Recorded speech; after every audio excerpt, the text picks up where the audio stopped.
He's here. What the hell is it? How's it going, guys? It feels like, well, it kind of is forever since I've done this.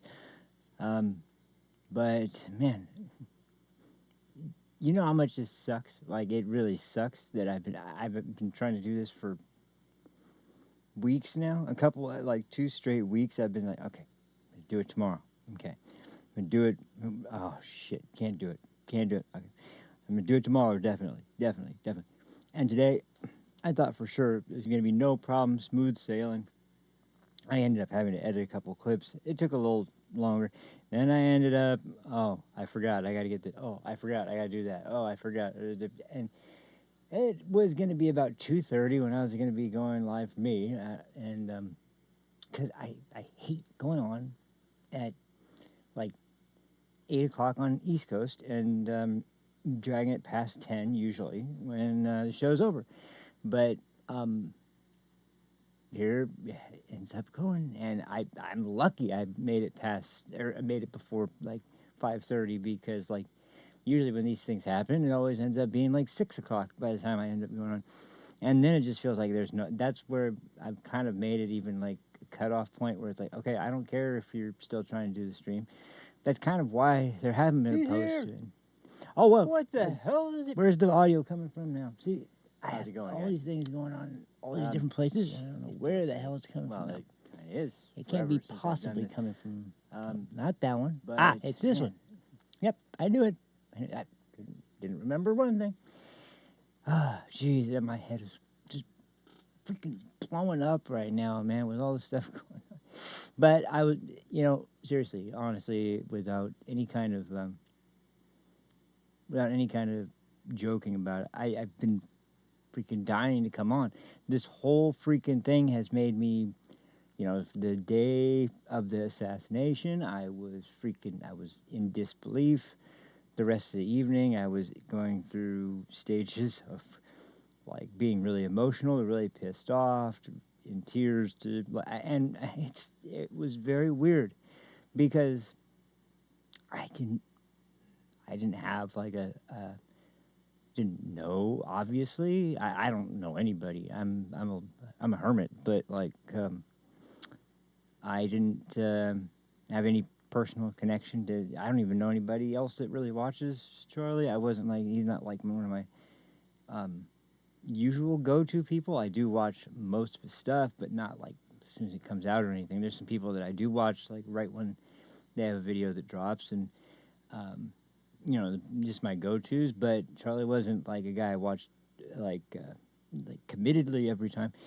But I guess you could say that like the reason I think it hit me personally super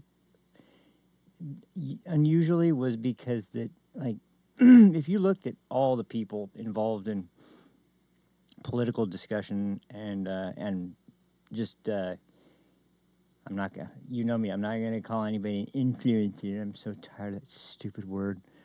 Um, I'm not gonna call anybody that. I'm just gonna call them a content creator or a streamer or a podcast or whatever.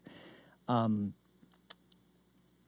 if there was one person in the entire group of conservatives that do any kind of like media or a content creator of any kind, um, it's like if I was to look at any of them and think like, yeah, that person's kind of a douche, or yeah, that person is a little up their own ass, or yeah, that guy's kind of overly aggressive. It's like none of those describe Charlie. He was so freaking like his smile is almost iconic when you see the guy because he was always freaking upbeat. Like it was so, and for that to be the person that ends up getting targeted to be killed by, of course, which we'll believe me, we'll get into, but because I've got a lot of choice words. I did mention it in the description, but I will mention it here. Today's going to be an episode where I'm going to be, let's just say, take no prisoners this time. I've got a lot of things to say. So, and you guys know me, I swear like a sailor already. So, just warning, If you have young children around, or if you're someone who's finds it very distasteful, I may be letting loose in a rant. I'm trying not to go full blown explosive, but I can't make any promises. Um, but yeah, and you know, just right off the bat, contrast that with Charlie, somebody who specifically did not ever swear on any of his platforms, anything that Turning Point did officially, anything like that. It was it was the most, like, in terms of who's like who's a symbol of quote unquote hate. That's it. That's it. The scumbag piece of garbage that decided to play assassin, um, and play Mister like he's the fucking little larping bitch. Um, to have that guy, calling it's so hateful what Charlie did. Like, really? Tell me what it was that was so hateful about that. But that's the problem, is that it's not. And they know it's not. This is kind of going to be the main theme of the episode, because if you guys haven't noticed, there's one thing that you can gain, that if there's anything you can say that is not good, but is something that was a positive uh, point of interest that came out of this whole thing. It's that it became very clear almost immediately that there's one main reason why this is happening, why this happened at all, and why this is the way the trajectory things are going. And it's very obvious. It's because the left lost. They've completely, totally, and utterly lost the battle of ideas. Like they've got nothing. They've got absolutely nothing. And I'm not going to make any specific political predictions, but I would say, at the bare minimum, I feel safe saying this part. I know that everybody counts on, especially things like, what do you call it, past precedent to kind of go off of for what to expect um, in terms of elections, but I would guess that this is going to be the one. Yo, Eddie Madison, hello, brother. What's going on, man? Thank you very much. Um, Real quick, I'll say that I think this is actually going to be one of the times it breaks the cycle of the party in power losing the House, because I think people are just sick and tired of the of the left agenda, and I think, quite honestly, they're sick and tired of people lying to them to their face constantly, and their actions showing them otherwise. It's become it crossed the line. It seriously crossed the line. Glad to hear it, man. Real quick, just about me. Because another reason I've been gone for as long as I have is because, as I talked about last time, the mini strokes, or the series of miniature strokes that was discovered from my MRI.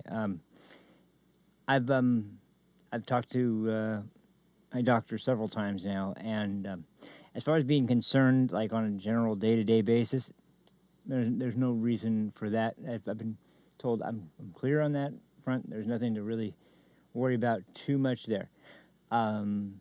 I do still have to meet with a neurologist. It's supposed to be in November, so and I really honestly have no idea exactly what's going to come out of it, but that's going to be my essentially my finally a point where I'm going to be able to find out, like, what exactly it is that's going on and causing it, and what exactly I need to do, and what I'm going to need to be um, taking on as far as like a sort of routine or whatever to make sure that it doesn't worsen. Because when it comes to issues regarding brain or the mental sort of issues, not even like mental health, but like just direct to like neurological issues. They're very obviously very delicate, and there's not always a very straightforward or an answer that is like 100% going to be a fix or anything. But I will say this: it has got me to a point where I'm not. Like, I've tried like hell to at least be a little bit more conscious of when I'm kind of spiraling into the sort of panic attack mode, and try to catch myself and pull myself out of the stressful situations that are going on. It's been hard, but I've been at least able to get to a point where I'm making sure that I am aware of it and doing my best to avoid it, because if nothing else, I don't need to put myself in those positions anymore. I really don't, and it's just going to be something that makes the condition worse. So I'm gonna try and keep that up. And the other thing that's, I've mentioned this a few times, but in my head it's been going over and over again that when this show first started, if any of you guys were here back then, I know Eddie, you were here for pretty much ever, but yeah, like when this show first started, I was Johnny on the spot for about 2 months. Like I was every day I did my show. It was planned for 6 out of 7 days. It was planned for earlier in the day. It was like about 1 o'clock, and Monday through Saturday. And I was pretty much good for, like I said, for about 2 straight months. And then all of a sudden it went off a cliff, and it never recovered. And I'm still kind of like, what the hell happened? Why can't, because believe me, it has nothing to do with like my drive to do it. Um, I'm beating myself up trying to figure out why I can't get myself to do it. The only thing I can really think of is that one of the biggest issues is how seriously bad my sort of essentially my ADHD has kind of spiraled, because I've never been this indecisive on things all the time. Like literally, like any decision that has to be made, I can't ever be satisfied with it. I always go, well, maybe I should try this. It's like, no, you shouldn't. You shouldn't try. So, damn,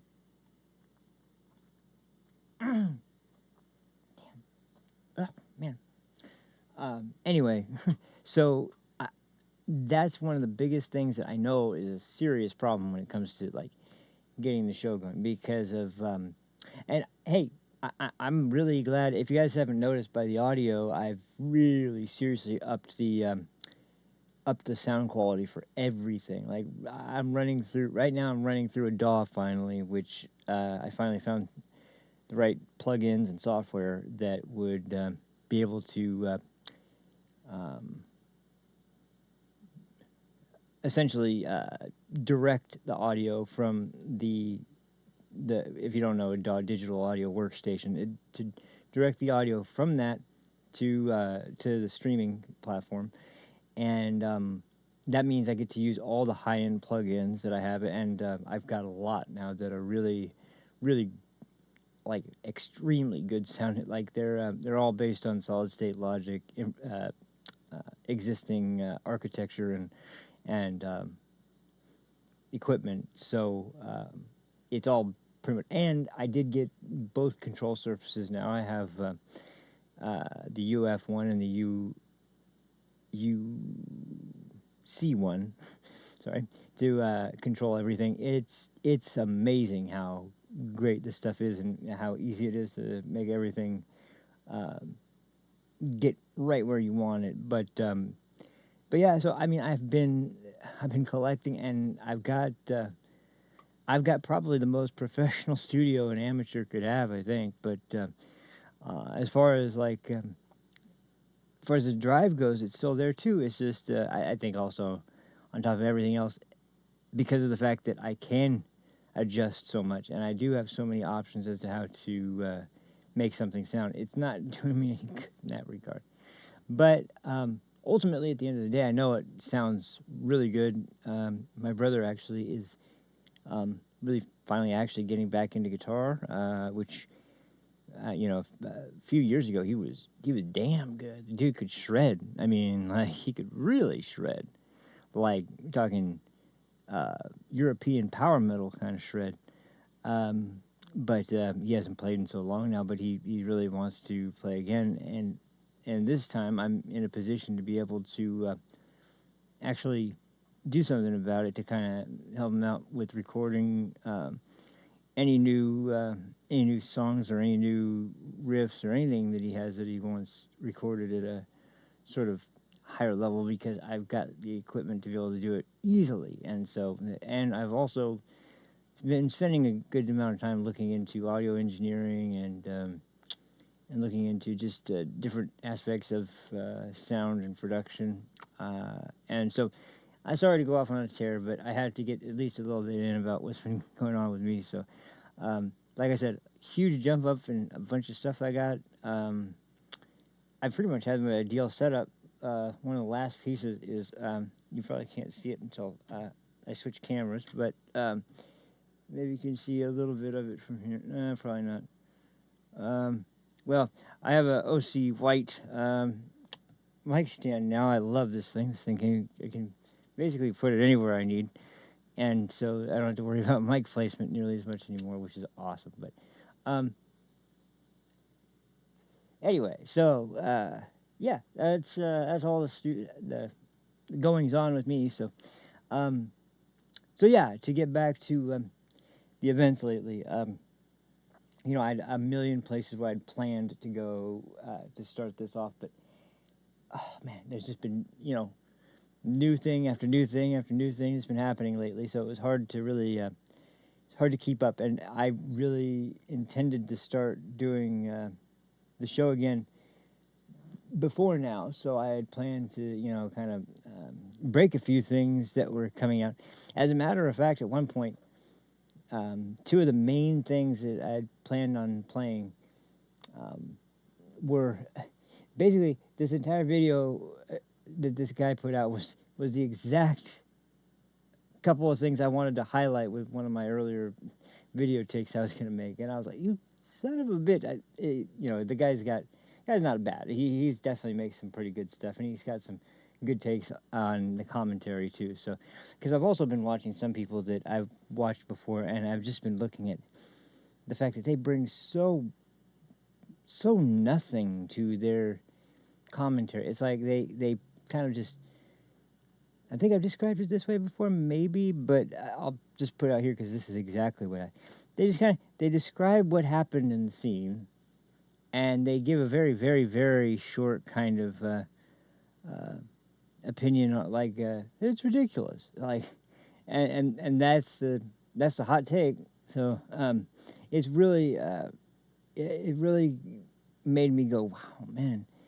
And bear in mind, I don't want to mention any names of anybody because I really don't want to fucking put anybody under the microscope. But it's his own fault. He puts out in a video that he's making about how, because people were wondering, how did you get an audience built up so fast? And how are you able to make a stream monetized and profitable so fast? Because the guy he did pretty much go from being an unknown to having over 100K subs in like less than 3 months. Definitely around maybe 2 months or so, he was already getting there. But anyway, it was really like it was really a point where I couldn't understand, like, okay, so this is what passes for the analytical view on different political topics that are important to particularly people on the right, and how hypocritical people on the left get when they start getting angry, which, and maybe another theme of today's episode, as a matter of fact, is because there's been a lot of very, very, very strong anger from the left the last few days, which is kind of wild considering the situation. But we'll get to that in a second. But anyway, it frustrates me when I see that, because it's like, I don't mind if take clips and use them if you want, but like, give me something. And then it turns out to be like an 8-minute long video. I'm like, oh, okay. So, that's right. It's because he answered the question, and this is what really was like, okay, well, because mentioned that he was a guy who was kind of like essentially a consultant for streamers who were trying to get a better grasp of the way the algorithm worked, what times are the best usually to get sort of certain demographics, especially when you're talking about the mass demographic of everybody, but children in particular. It's not a very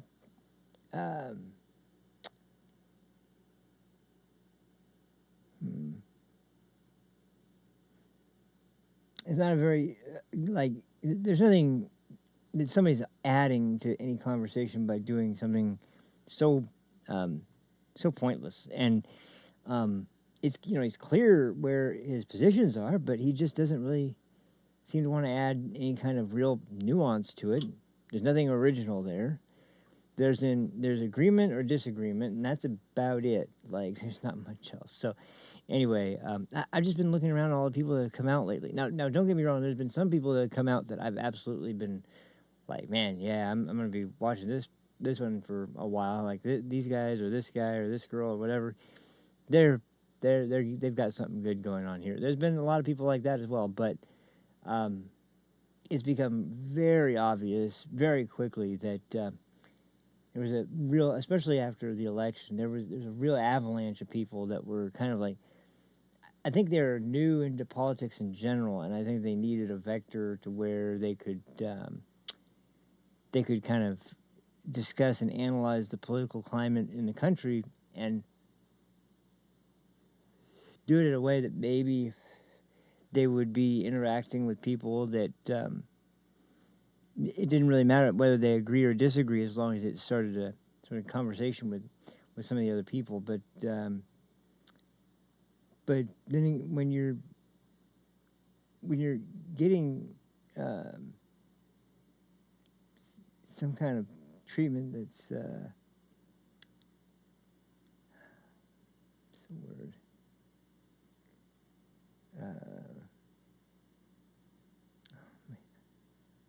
Damn it, I don't know.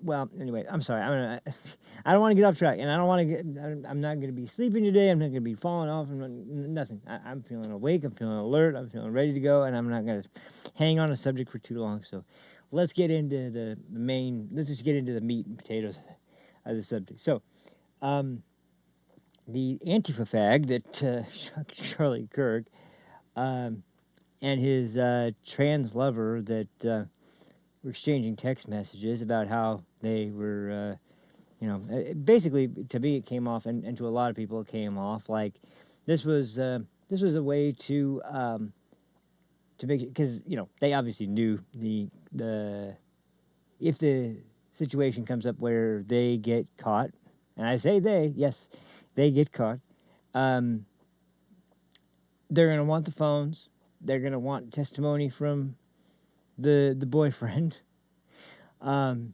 they are going to be suspicious of whether or not the boyfriend was involved at all.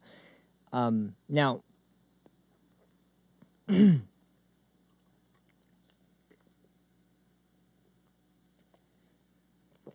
at first, if you just look like surface level, it does seem like someone who is, because all the questions are just directly about what happened. Well, you know, don't tell me it was actually you. You know, it seems like somebody who actually is concerned and is kind of like unable to believe it, but it gets dropped so fast. Number one, that was the first thing for me, was like it got dropped from tell me it's not you to why'd you do it, like, and then how long have you been planning it? It was like an interrogator asking questions. It wasn't like a family member or somebody that you really care about or a really good friend or whatever. It was like an alibi, or it was like a police statement. It was cold. It was calculating. It was callous. It was a bunch of c words. It was cunty. Uh, no, it was just kind of obvious after a while that they're trying to, because the thing is that this guy, I'll say this from the way things have been described by the officers that searched his home and were on scene and found the rifle cartridges that were used and not used, and the whole thing with the rifle being wrapped in a towel and him going to go back and get it later and blah blah. Um, I'll tell you right now, especially that part, especially the rifle being left behind, because unless you know, first of all, unless you know the campus, so that part's obvious. He had to have known the campus, but unless you know the campus, and unless you also are pretty damn sure you know a spot where somebody, maybe not even necessarily you, but somebody is going to be able to go to an area that you describe, that you know of, where they can find this weapon wrapped in a towel, several hours after the crime, go straight there, get it, and walk out scot free without any issues to essentially worry something can go south. That right there was one that's too much. There's got to be some other people involved or some other person involved somehow or another. I don't I can't contest exactly the same thing. But anyway, it just for me it was no. This is clear that if it's not the boyfriend, which it seems like he had to have, I almost guarantee that there's no way he had no idea. He definitely knew. The whole idea of them being in different discords and different, uh, which by the way, let me say this right now. I'm really getting tired of us devolving back into 1990s, early 2000s video game. When the guy he was really into games, and it was like, are we really going to try and have this debate again for real? Like, didn't we do this in the 90s and 2000s enough? I think the whole game industry has been demonized. So now, don't get me wrong. They're a bunch of freaking, like, first off, Bethesda, kiss my fucking ass. You to go out and freaking put some stupid innuendo in the Indiana Jones game and you think it's probably so fucking funny. Go fuck yourselves. Go make a good game. How about that? How about go make a good game you haven't been able to do since like Dishonored and Dishonored 2 kind of. Like, what the hell is wrong with you people? Jesus. And that really pissed me off when they had that little. Anyway, it was just it was a stupid post, but still, I like.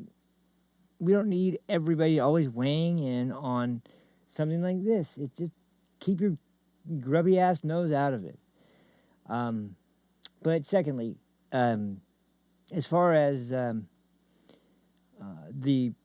way the narrative was spun by anyone and everyone on site, it was so um, it was so ridiculous the way this is all made people just kind of like either go, see, I knew something has been going on for a while and here's the proof, and then another group of people going, well, what do you mean? Yo, what's up, Jay? It's you too. Good to see you, man. Jeez, let's get the whole crew in here today. Come on, let's do it. Um, jeez, man, my sinus has been draining, I think. Um, anyway, yeah, the whole thing just like it stinks so bad with this, like the denial. When there's a very obvious chain of events that has been ramped up ever since July of last year, when during in Butler, Pennsylvania. Um, and what really is sick to me is you can look back then and see them taking pot shots, taking jabs, minimizing the seriousness of the leading presidential candidate almost getting shot in the fucking head. Um, to now, where they have their analysts going out and at first going out with these ridiculous glib remarks like, we don't know if this was a supporter who was just firing a gun off in celebration, or is like, I'm sorry, what? What was that, dumbass? What did you say? This reminds me of, we don't know if it was the bullet that hit Trump's ear or if it was shrapnel or a shard of glass from one of the lights nearby. You know, do you people ever look in the mirror once in a while and say, how did I get this fucking deranged? Or even better, good to hear, man. Good to hear. I'm doing better, by the way. Thank you. Um, uh, but yeah, do they ever wonder like when their party? Because I've told you guys many times, like early 2000s, I was in high school, and then around the middle of 2000 when I was first going to junior college or community college. Um, it was right at the peak of that Iraq War. I was staunch anti-war. I was staunch anti-George W. Bush. Um, you could have called me a lefty. It would have been pretty accurate. Um, but uh, the weird part was that because I tattooed, like, and I was so busy, always tattooing and working from around 2008, 9 or so to 2015 or so. Like, I missed almost everything that was going on in the country politically for that entire period. I wasn't focused on anything related to politics. I was only focused on tattooing, artwork, music. Like, I was focused on all like entertainment and artwork related stuff. Like, I didn't have my attention focused on anything else.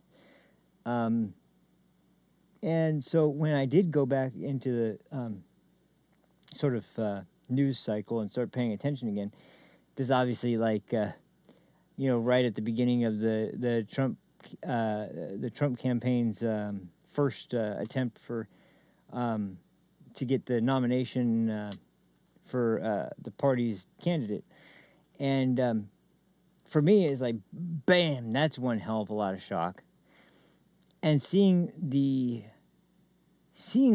just the personality change from both sides, the way that certain topics were discussed, everything was discussed differently. Everything seemed very, very different than it was the last time I had been paying so much attention. And I recognized fairly quickly, like, okay, the parties, something happened to the parties, and I wasn't nearly as big a nerd at that point yet. I didn't watch, videos of the House or the Senate, in session. I didn't watch any nearly as much analytical content or anything like related to anything related to public opinion polls or anything like that. But at this point, there's not any way you can really deny it, because even Even people in my own life that have been like, blinded with the same kind of hatred for Trump and the sort of TDS inspired inability to ever just look and say that anything good's happening because of that administration. Um, they, especially my grandma, blew my mind just like how she was just absolutely disgusted. And I'm sitting there going, yeah, that's the right response. That's what somebody would normally do when something bad like this happens. But that's not what people that are younger and that are part of a this more modern wave of a political philosophy. That's not the way they're treating it. I think more than anything else, this is why I say there's such a strong shift, and it's because the fact that they've completely lost. If you see a man get shot, and the videos are out there, they're disgusting. Like they're very graphic, and your first impulse is, I've got to get on my social media and cheer about this. I'm sorry, you're fucked in the head. You've got something wrong with you. You got something seriously wrong with you, and you've got something fundamentally missing about you. There's something like borderline sociopathic about you at bare minimum. Because I don't care if you agree or disagree politically with somebody. A human being seeing another human being get killed should inspire some degree of a deep of a deeply like sort of frightening and melancholy, at the bare minimum, some degree of a loss of something. Like it's by no means a good thing, and yet the kinds of things that were immediately popping up everywhere. And I was at that point I was like, I can't watch this. I can't watch it. Number one, I'm gonna get too furious. And number two, okay, I get it. I know where the sort of online centric leftists are going to be. I know where they are. There's no hiding this anymore. You dumbasses have decided, and this is where it really gets to a point where, how stupid are you? Because, we hear this from people once in a while. It's not reminded enough, I would imagine, I guess, but I can say this: it's definitely something that gets reminded of people a lot more on sort of people that are more center with their political beliefs or more right-leaning or whatever, because I still hear all the time, like, from people with that sort of mindset, that you do know that, when you put something up online, that's there forever. That's not going anywhere. That's going to be there forever. And especially for the radical leftists, because never forget, as they get up and cry about the fact that they got fired, and in all likelihood it's because they were asked to take it down or to, maybe some of them weren't, but I guarantee a lot of them were given a choice to remove anything you have that's kind of conspicuous, and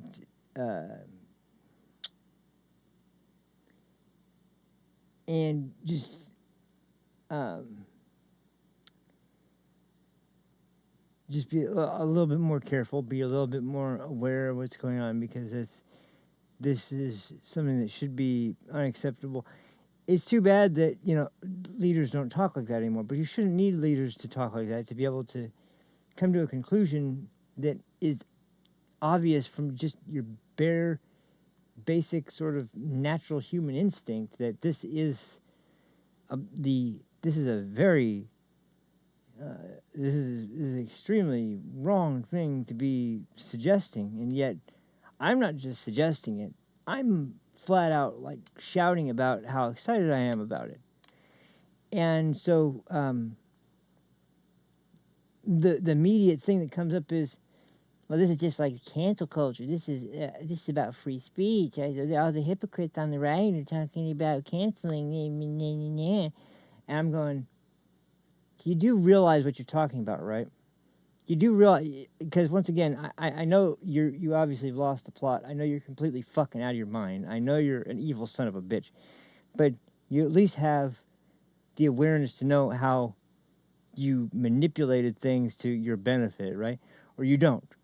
You don't understand the difference between going through someone's post for when they were a teenager and finding some instance of them using a racial slur, and then getting you and all your buddies to mob their boss with the express purpose of getting them fired for something they said like 8 to 10 years ago, versus something you just did a few days ago in response to a man being shot in the neck in cold blood in front of a crowd of a bunch of college students and his wife and children. You do see, or you don't. You don't see the difference there. You don't see how those things are a fucking world apart. Are you kidding me? But no, they're not. They're not. They actually, it's the same thing with that little bitch Jimmy Kimmel. I swear to God, I'm so sick of, like, it was. This is why there is some, like, some things that can be at least a little, bring a little smile to your face. Because first Colbert, now Kimmel, and it's because we're seeing the real face of these asswipes, and it's not a pretty face, which is why it's good that they're getting rid of them. But the word that seems to be the case among the people that were actually involved in the decision, and what they've talked about publicly, is that they immediately didn't really seek to try to just fire him outright, because his contract was apparently coming up for renewal at the end of this year. And here's the main point about all this. All of late night is dying, which is not surprising. It's totally understand. I mean, I'm surprised that it took this long. But late night is completely dying as a genre in general. So they're trying to kind of phase that out and go for something different. I'm not sure 100%. I heard some ideas, but I don't know exactly what they're planning to replace it with. However, regardless of that, they didn't want to renew Jimmy Kimmel's contract anyway. So they're planning on, trying to, non-negotiate a deal anyway. This just gave them the excuse to just pretty much do it, because it's an easy thing to explain to the public whether or not he gets it or not, and anyone who understands,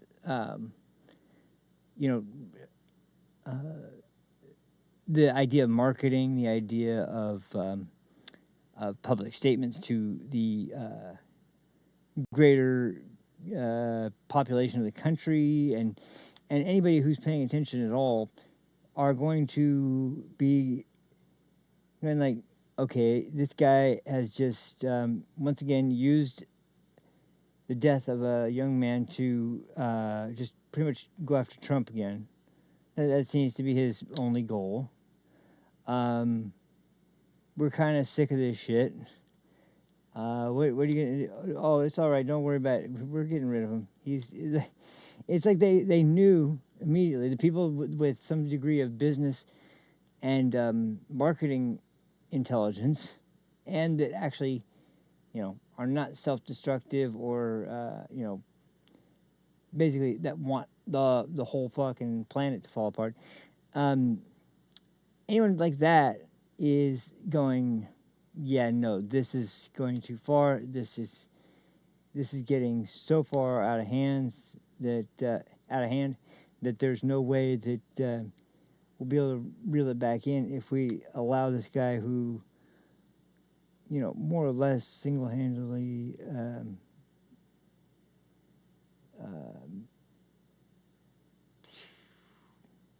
sorry, I lost my train of thought. But anyway, the point is that that anybody could have seen like this sort of course of action coming, except for the people that got hit with it. And when I see these, I'll use this as a sort of reference to somebody we'll be talking about later. People, quote unquote, I just call them the freaks. They're like circus freaks. They're all circus freaks. They're all exactly what you would expect. Bunch of freaking absolute, complete, nutcase, lunatic losers. Probably not done anything of note that was actually productive in their entire lives. Who live in their life constantly blaming everybody else for their situation, blaming everybody else for everything that's wrong with them. So when they see something else that they actually support or like that is not going to be offered to them anymore, it definitely does seem like there's not a lot of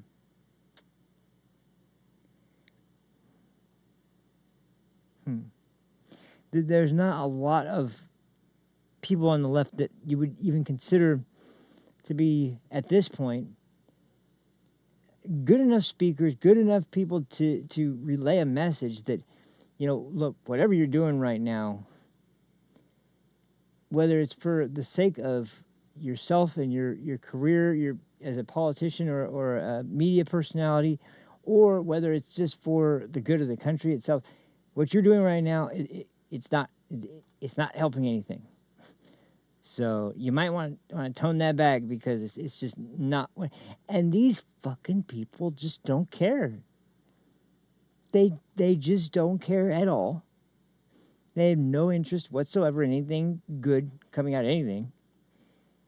They are happy because they only seem to be able to find enjoyment or feel a sense of, which is totally unearned, but feel some sort of sense of fulfillment when something terrible happens to someone who they ideologically oppose. Because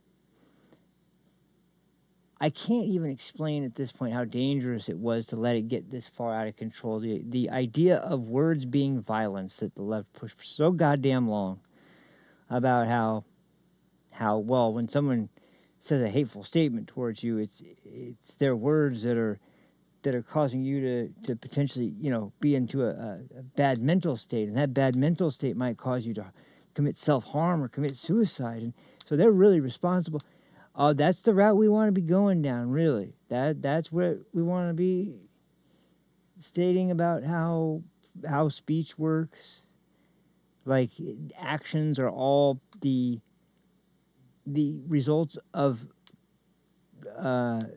the words someone else has spoken that somebody they don't even agree with. Because it's like we're in a world where somebody is there's people that are just like master hypnotists, and they can get people to do whatever it is they want them to do by just speaking it and waving, dangling their little crystal, and then putting them into a hypnotic state, and then telling them exactly what to think and what to do.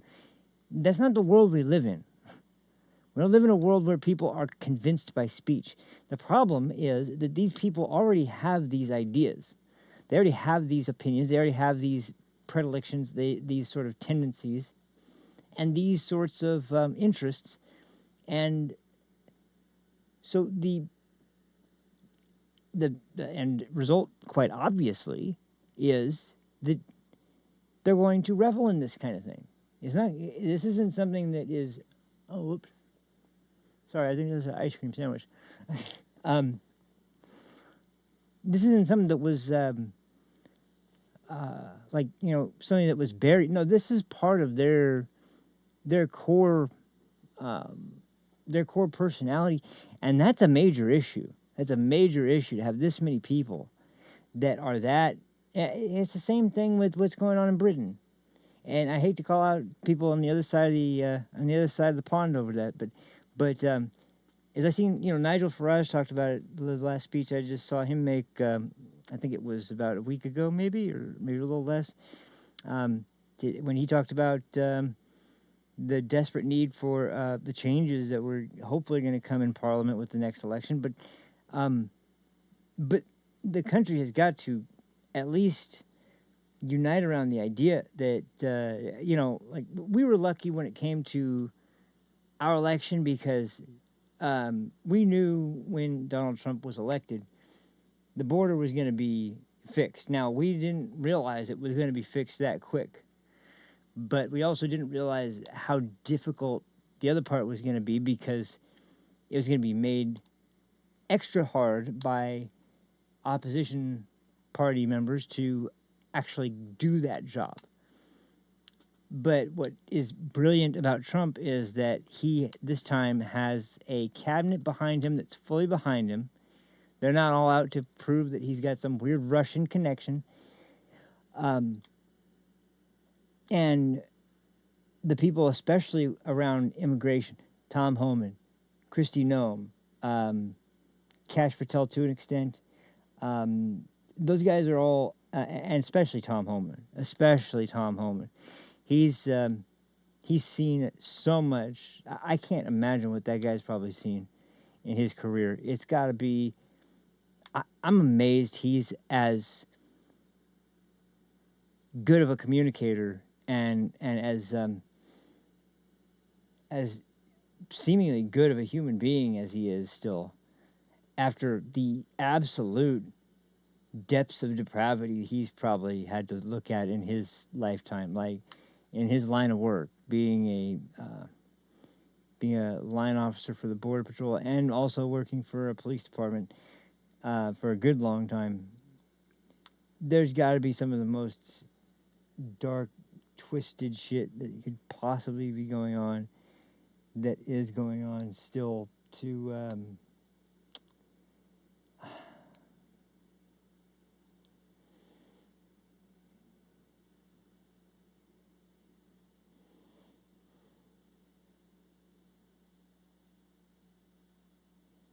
I don't know how to describe. I'm sorry, guys.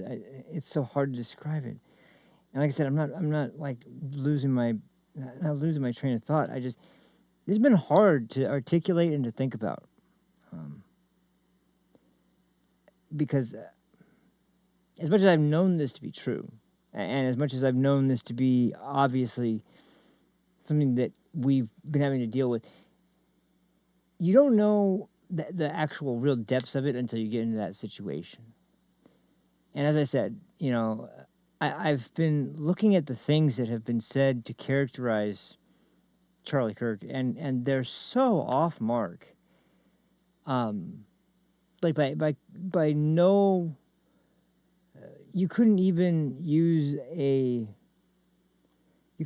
their words in a way that, like, maybe if you, there's only one way, and that's if you twist them to be this completely absurd, ridiculous meaning that gets ascribed to them by people in the media that are on the opposing end, and they're doing it for a political agenda. It's the only way you could possibly do it, because one thing that was highlighted specifically recently was Charlie talked to this person who was trans. It was one of the last schools he was able to visit before he went to Utah, and trans individual came up and they just kind of went over his personal thoughts on what this person should do based on their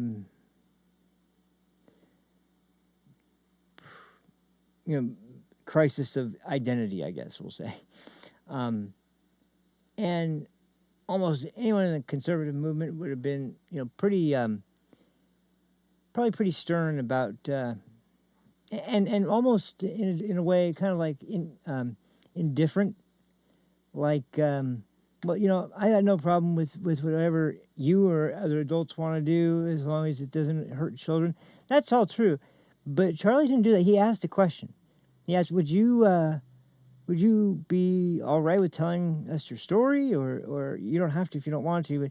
And the person did, and Charlie was really honest and said, "Look, I'm not going to tell you what's right and what's wrong. That's for you to decide. But I would say that nothing's going to cure your your mental image of yourself until you have someone who's very knowledgeable when it comes to psychology sit down and actually treat you and diagnose you and attempt to help you with your condition, because clearly you have some sort of condition, and I can't diagnose you. I'm not a doctor, but I very much encourage you to make sure you seek out more than one opinion, or more than one doctor to just tell you something quick to get you in and out the door, and just because they're concerned about their job and whatever it is they're going to gain out of it. So, didn't insult the person at all. Didn't have anything against the person. Didn't insult them. Didn't tell them they were stupid, they were wrong. Didn't tell them he was even indifferent. Told them something that a caring individual would tell them in a situation where they're making a decision that was still pretty extreme, regardless of whether they decide to do it or not. Still a pretty extreme decision. And yet there's no malice, there's no anger, there's no disavowalment, there's no severing of ties like we could never speak. It's so charitable, and that's why the whole thing is so sickening. But there's the problem comes in, and here we go. So I've got I've got a few things that are just example clips of the things I'm talking about, and then I have a few clips that I am going to use that are both a summary of things that were the right things to be said, and a few people that actually kind of surprised me. One in particular, I'll get to in just a little bit, but somebody never would have guessed would have been so put out such a amazingly perfect take of how to summarize this whole situation, how to move forward in a way that is going to be the absolute best and most assured way to make sure that we move as far away from this utter chaos and destruction and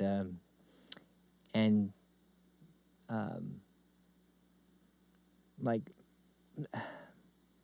cataclysmic doctrine that has been sort of spun for people on the opposing political side of things. But this is we'll start with start with one particularly egregious even.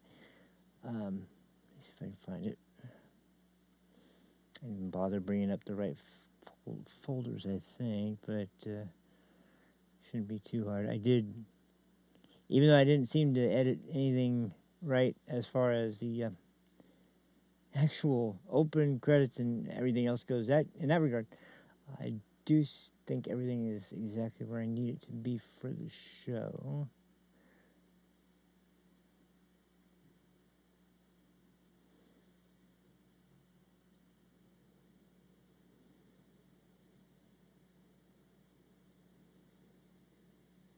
Let me see.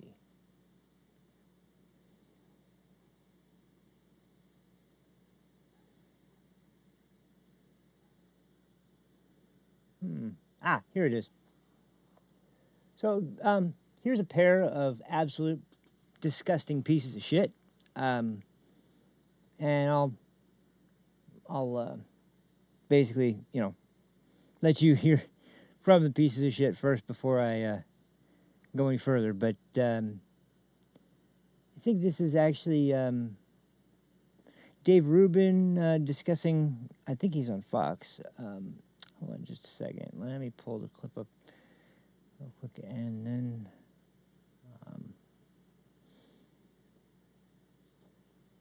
Okay.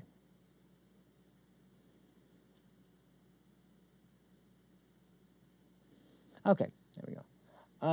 Yeah. So, oh yeah, turn the volume on, and we'll switch. Okay. Yeah. These two. Oh, by the way, this thing's awesome. Anyway, yeah.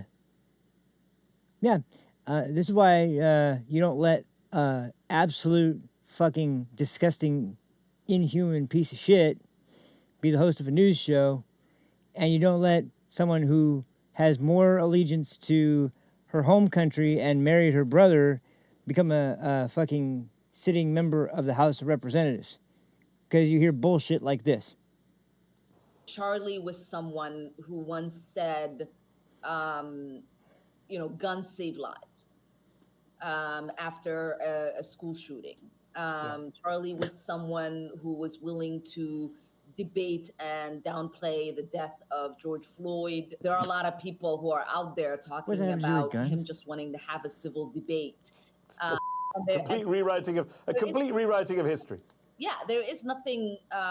It is, huh, Mehdi? Yeah, it's a complete rewriting of history. What did he do that was violent? Huh? Does he support, Hamas or something like you do? Oh, sorry. Can't say that. Can't say that. Fuck you. More effed up, than to completely pretend that his words and actions have not been recorded and in existence for the last decade or so. These people are full of shit, and it's important for us to call them out. There you have it. Let's bring in Dave Rubin. Great to have you in New York, Dave, host of the Rubin Report and very close friend of Charlie Kirk's, and we sympathize with your deep loss of your friend. Well, it's everybody been pretty good about this. It's the look that you gave me when we walked in. When I walked in here, it's like this should not be happening, and yet here we are. And then he seems to be one of the most broken too, though. So he's kind of been. That's completely secondary to a good man who is not with us anymore. I mean, there are some people who are, I think, trying to make an effort to do the right thing. I think Bernie Sanders put out a statement that was positive, but it's all bullshit. Omar, what would you say to her about the things that she's saying? Well, first, I would say broadly about Charlie, when it comes to people like Ilhan, there was no one, not a single person in America at a high-profile level who was doing a better job of reaching across the aisle than him. That is what his ethos was, his entire career and everything he was doing at the colleges. And years ago, I did, dozens of those events with him, and we'd get protested, and they'd pull fire alarms, and they'd throw things at us, and bomb threats, and all those things. And we would always say, if you disagree with us, come up first. That was from Charlie, and I do that now in all of my shows. I fully credit Charlie for that. I think Charlie would hear what Ilhan said right there, and I think he would say, you want to talk it out? I really think he would. Now, it's getting increasingly difficult to do that, to watch her smile and to watch the smugness about that, and the implication that if you that somehow if you're for guns, that there's some layer of hypocrisy of him being killed here is so profoundly absurd. But there's also this other part of this where we end up. Let me just quickly interject, because I'm so sick of this stupid, pathetic attempt at trying to, I don't care whether you're doing it to try and suggest whether it was because of Charlie or not. You know why people target schools instead of banks and things for their shootings? Because they're gun-free zones. They're places where they know no one's going to be armed. Even in states usually that have pretty laxed laws around carrying and things like that, there's still gun-free zones like schools.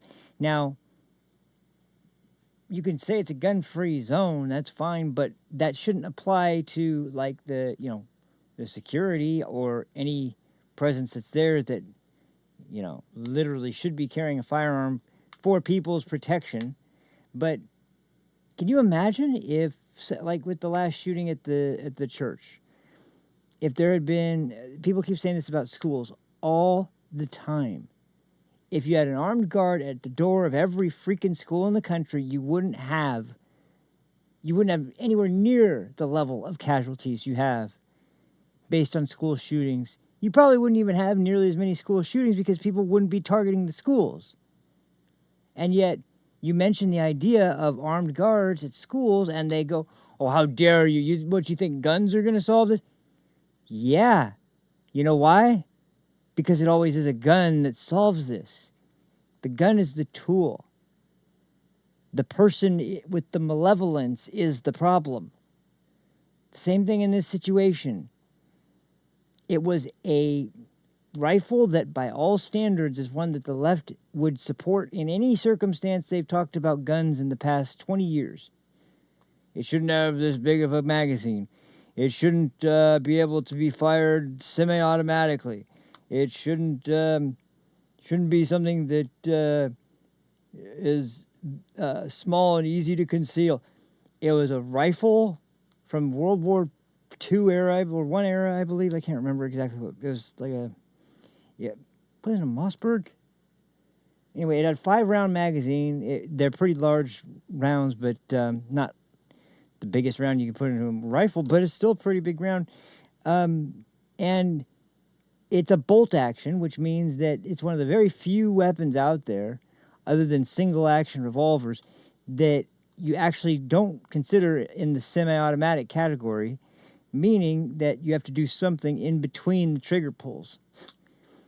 With a bolt action rifle, you have to pull the slide back. That'll eject the shell casing, and then it'll chamber the next round when you slide it back up. Like with a single action revolver, as opposed to a double action revolver that you need to pull the hammer back before you pull the trigger in the next shot. These are weapons that they've said are these would be good for hunting and things. Yeah, they're also good for killing people if you know how to fire a weapon.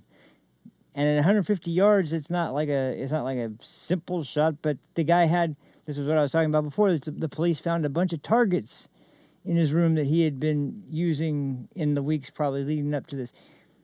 So he apparently had been going target practicing, and nobody really gave a shit, even though he's been talking about the evil that, well, his family was concerned. But I mean, you know, the family, that's one thing. But I think more the friend circle is the one that I'd be more, far more concerned about. But anyway, the point being that this whole thing around guns, once again, is like it's the guns. Because it's the only thing they have, again, it's, you know, when the last shooting happened. And then they've just been getting more and more disgusting. The last time it was, your thoughts and prayers are not sufficient. We need action. Okay, what action would that be? Because I know what you're going to suggest. And no, that's not what we need to do. Sorry. But you don't mean anything else. So what are we supposed to do then, other than, you know, wish our thoughts, send our thoughts and prayers to the families of the people that were killed? You won't even let us discuss the concept of you know, security heightened at these areas and a deterrent factor, which, you know, to be honest, the idea of deterrence seems to never really be in the mind of these people. They don't have too much they can fit in it. But it's incredible that there's no argument. There's no argument against it other than, well, guns are bad. Okay. I think guns aren't really good or bad. Like I said, they're a tool. It depends on what you do with it. And the people that are good or bad are the people. Exactly. Just that. I mean, like, and you're never going to stop bad people. Once again, going back to the UK, they've been having for a long time an epidemic of knife crime. Is that because of guns? Their guns whispering in people's ear, go stab them with a knife. No, they don't have nearly as many guns per capita, so they use another instrument to commit the same act. And before Charlie Kirk, Irina Zarutska, the girl from Ukraine on the train, that the fucking lunatic decided to stab for no reason, and then walk up and down the train going, got that white girl, got that white girl. Yeah, you know what he was using? He was using a knife. It's almost like it doesn't matter if it's a gun or not. It matters what the person is doing. And if you have a society that has decided to demonize the hell out of one group of people and tell another group of people, I'm so sorry, but all your suffering really is because of those people over there. So I'm really sorry, though. What do you think they're going to do as soon as they get done listening to your pity that you heap upon them? You're going to spend the rest of their time fantasizing about, and potentially worse, about how badly that person should die and how much they deserve to be killed because they're the one responsible for all your suffering. It's sick, and I'm hoping that there's enough people out there, because there are people that recognize this is getting despicable. This is getting to a point that, like, when you're comfortable celebrating this sort of thing, that it's undeniable anymore that there is a deep cancerous rot at the center of your culture that is going to swallow the whole thing if you don't do something about it soon. So, yeah, anyway. Sorry, I had to interject because that fucking gun argument. I swear, I'm so sick of it. I'm so sick of that gun argument. It's really getting on my nerves. Talking about politics, and there is a wife without her husband, and there are children without their father, and there is a young conservative movement that doesn't have a leader right now, and that's, Charlie represented something that was bigger than politics, in that what he wanted was America to be for Americans, in that he didn't really care what your exact political beliefs were. He had his. They were very clear and everything else. But he and I would debate things all the time. When we met 10 years ago, I was a lefty, so we would debate abortion, we'd debate marriage equality, we would debate all of the death penalty, everything. And over the years, thanks in large part to Charlie's eloquence, we became a lot closer. And I don't know that Charlie and I had much we disagreed on, but there was no one doing it more than Charlie. So anyone right now that is attaching this to his rhetoric or anything else, as I would say, needs only a mirror. I think some of these people are lashing out so strongly, like Ilhan Omar, because they see what's happening. This sad event has provoked people to actually go look and watch what Charlie was doing on campuses and to see the back and forth. And I think many of them never really saw it and really watched it before. They can't win anymore. Wouldn't that be the most beautiful legacy, that their hysteria then drives them to actually watch these exchanges? And I feel this way about a lot of things, but. Anyway, that one's just a brief little taste, because, oh boy, they only get worse from here. But I'm not going to subject you guys to too many of them. I had a few choice selections because, oh man, it was, and this is pretty tame. I think Mehdi Hasan is one of the absolute most despicable people in media. I think Ilhan Omar has no business being in a place of elected office of any kind in the United States. Someone who goes and announces to her home country that she fled from in supposedly fear of her life and came here, who then goes back to that home country and announces to them that, she's always going to be loyal to them. Okay, what does that mean for the people you're supposed to be representing? Does that mean that they, sorry, you guys are kind of on the back burner. I'm more concerned about the Somalis. And, okay, well, if you guys vote for that, best of luck getting anything that, and this is why I think it's so freaking important to really explain to people, like, when you vote for your representative in Congress, yeah, the party might be one that you're not as familiar with, but just look at the personalities in the two different candidates that you're having to choose from. You may have to decide on some things that you're gonna kind of disagree with, but to be honest, someone's personal doctrine. This is one of the worst issues around politics now, because it's like everything that they believe is suddenly what they're going to do in Congress. Oh, if this person gets to Congress, they're going to do this, they're going to do that. Okay, it's not going to, first of all, they're not going to really be able to do anything that's against the Constitution. That's point number one. So they're not going to do anything like take your free speech away. They're not going to take your firearms away, and let's get really, really nuts. And they're not going to be able to overturn things like illegal searches and seizures, illegal, like there is precedent, and there's a Supreme Court, and there's an executive branch, and the whole idea of America's three separate but equal branches of power is to prevent those sorts of things from happening. Now, one of the issues is that the left doesn't believe in power checking power anymore. They just believe in power, period. So they have been desperate, and this is the thing that, this really reveals more than anything that they have no real agenda or plan or interest in attempting to do anything to make America better for anyone.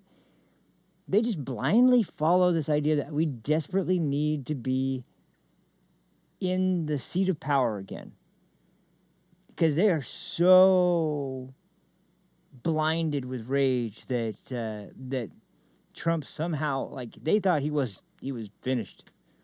After January 6th, they did everything they could to bury him, and they thought, but it was their own hubris really that got them in trouble, because once the only reason he was even given a chance again, I think, really, was the FBI raid at Mar-a-Lago. People were outraged by the fact that they would do that to a former president, even if they weren't, totally aligned with him.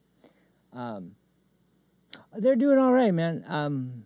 My brother, unfortunately, sorry, I'll get back to railing against this in just a second. I'll just quickly answer. My brother's car, he had, there's a pretty good deal on a Mitsubishi that him and my mom found, and but they picked it up, and they were both, because he hasn't had his own car in quite a while, and I think they were both really just excited at the prospect so much that they forgot to make sure to have it smogged before. In California, you have to have smog certification periodically, meaning you have to take it into a station to have it checked to see if the emissions are higher past a certain level or not. And if it fails, then you can't legally register it until you either fix the issue or you scrap it and you make it a non-op vehicle. But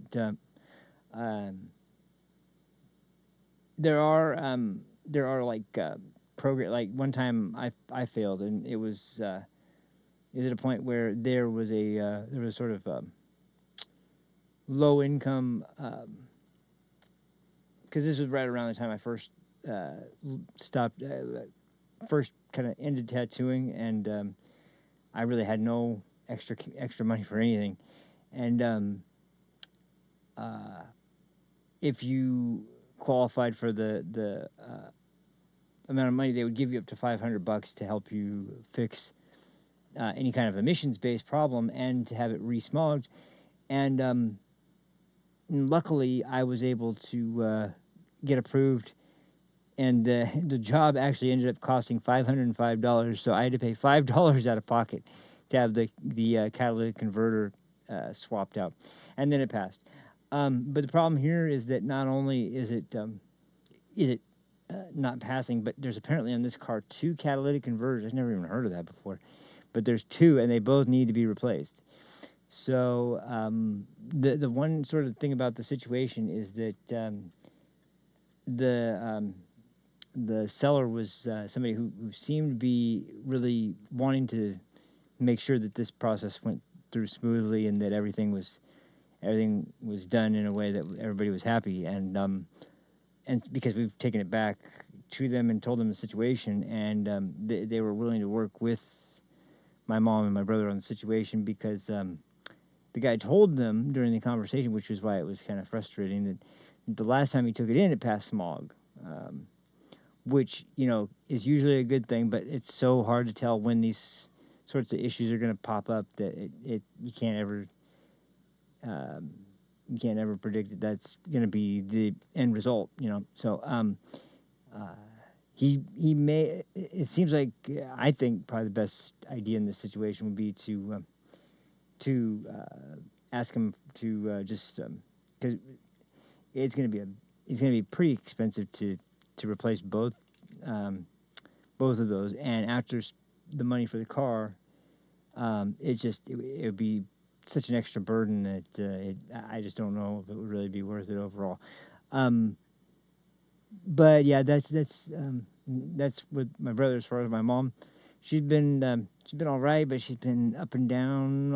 It's mostly physical stuff, honestly. Like her ankle is in really bad shape, her shoulder's in really bad shape, and there's been a few houses that she's still doing the sales for uh, estate sale sort of preparation work, uh, and right now it's in the middle of summer. It is hot as fuck here. It's so freaking hot, and they have to do that kind of thing right in the middle of the day and in the middle of the worst time hours, and depending on the home, a lot of these places are not in the best of shape. A lot of these people were towards the end of their lives. They were pretty big hoarders that have tons of stuff everywhere, and they have to go through it all and price it all. It's like it's just really rough. But there's one thing about it that is beneficial, which is that the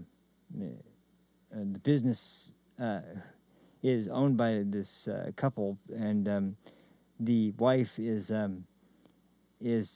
she's really cool, and I've met her a few times, and my mom really likes her, so they get along really well. And that's the one thing that I think is good for her, is that she's able to get out and hang out with someone that she's friends with and see them on a regular basis. But at the same time, the amount of work that goes into it while that's happening it's just rough. But the problem is that, like, my mom, she has been somebody who's been at flea markets, yard sales, estate sales, swap meets, like all that stuff for so long. And she's one of the only people that you could find that actually knows. Like, show her something, she knows about how much it should be priced at. Like, she knows, like, she's like an encyclopedia for that shit. So yeah, it's like she's so invaluable in that regard that it would be so difficult to do the job without somebody, especially somebody that has such vast knowledge on how to price these things correctly, so that you're not ripping somebody off and you're not getting ripped off. So, but that's it. As far as that goes. That's them. It's been really weird because I've been in this kind of situation that I've been in, and there's been a lot of concern. And it's just like it's all right. I'm fine. I'm fine. I'm fine. But yeah, it's so up and down all the time. It's like I said at the beginning, I've been wanting to do this for a long time, so I can get back onto doing shows again. It's driving me crazy, and the first people that have to hear about it, unfortunately, are the people directly around me.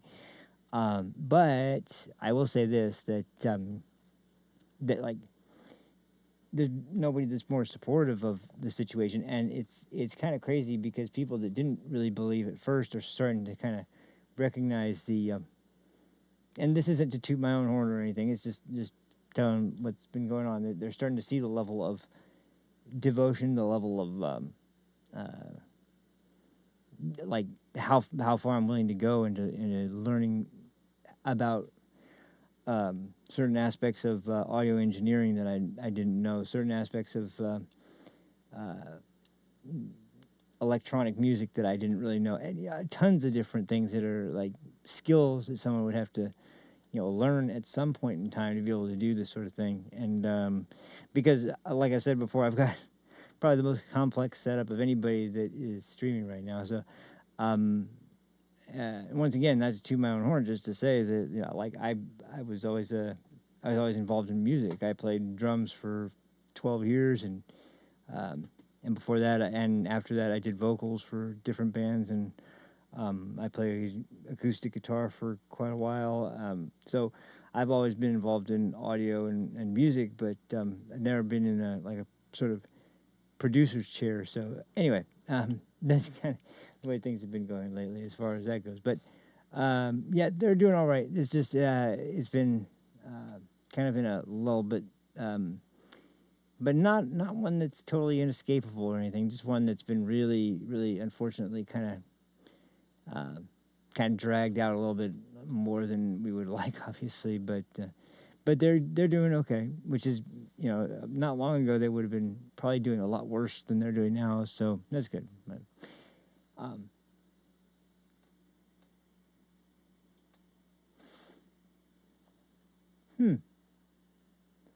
Oh.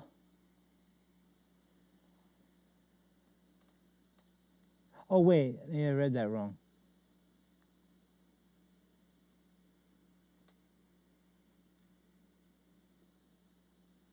Oh wait, do you mean the dog got your mic, or you got a dog and a mic? I'm just got a little unclear on that one. Because I would either say that's cool or that sucks, but I couldn't quite tell.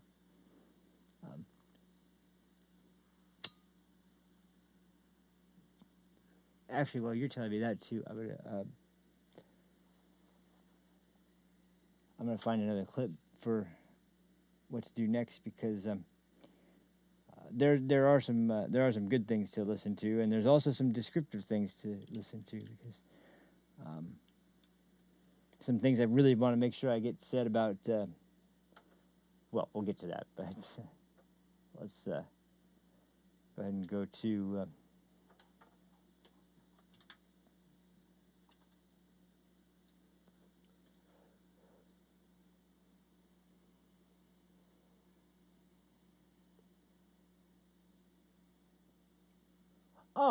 Oh, that's cool, man. Nice, cool.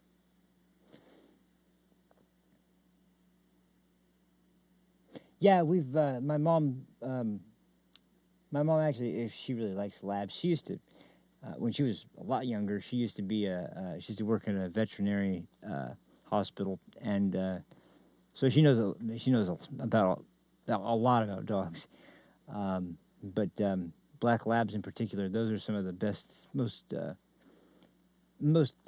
well behaved dogs that you can get, actually. Um, actually, because we still have 3 dogs and 3 cats. No, 4 cats, and then a bunch of strays that are all around the area too. So mostly it comes from our neighbor, who gives the strays extra stuff. But yeah, that's a different story.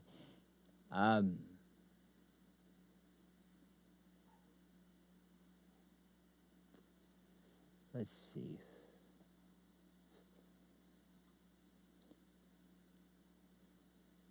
Well, you know what? Hang on. I think I can do this actually in a pretty time efficient way.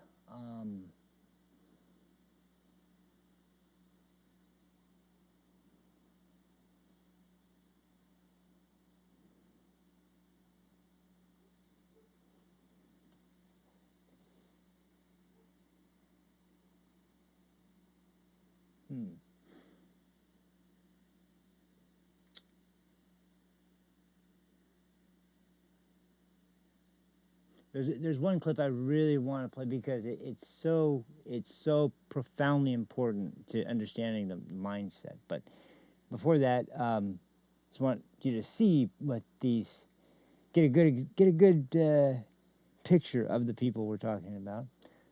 And I think this will work here. Here's what I'll do.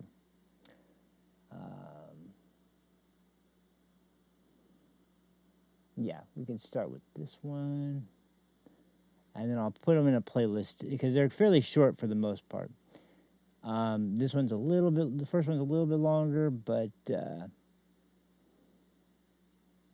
still, they're not particularly super long clips for the most part. So let's see. Where do you pull up the actual list of?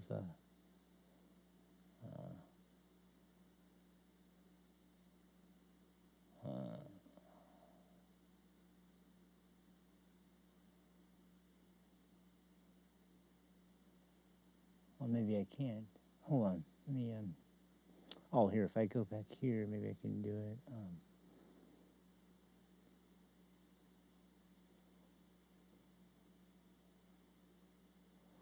Oh, here we go.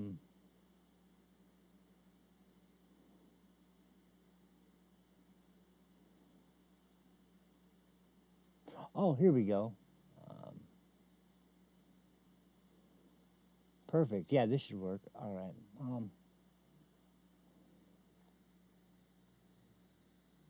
Yeah, this will work. We'll do. There's like about 3, I think.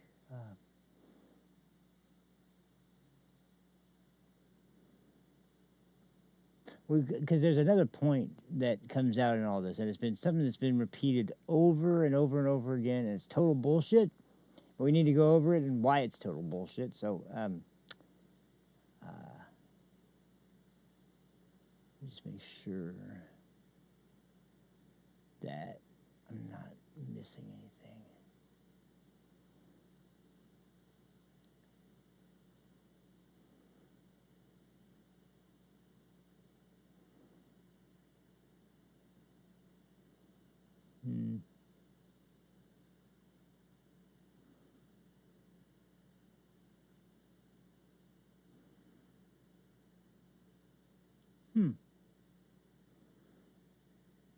Yeah. You know what? This is actually probably. Oh, yeah, actually.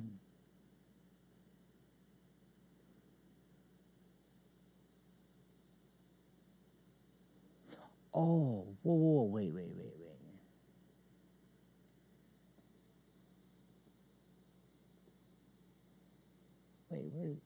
Here it is. Here it is. Here we go. Okay. All right, yeah. So, I'm not gonna probably play these first 2 clips all the way through because they're pretty long and kind of retreading.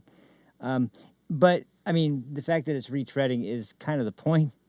We don't have to go through the retreading, but just so you can get a good idea. This is just the defense mechanism because they have nothing that they can say that actually makes it make sense or absolves any of the concerns that people would have about the rhetoric of the left being out of control, or distinguishes why someone like Charlie Kirk would be targeted by some radical lunatic nutjob trans Antifa fag that has no freaking idea what he's talking about in anything, and has been radicalized by a year at college and a trans boyfriend. It's just they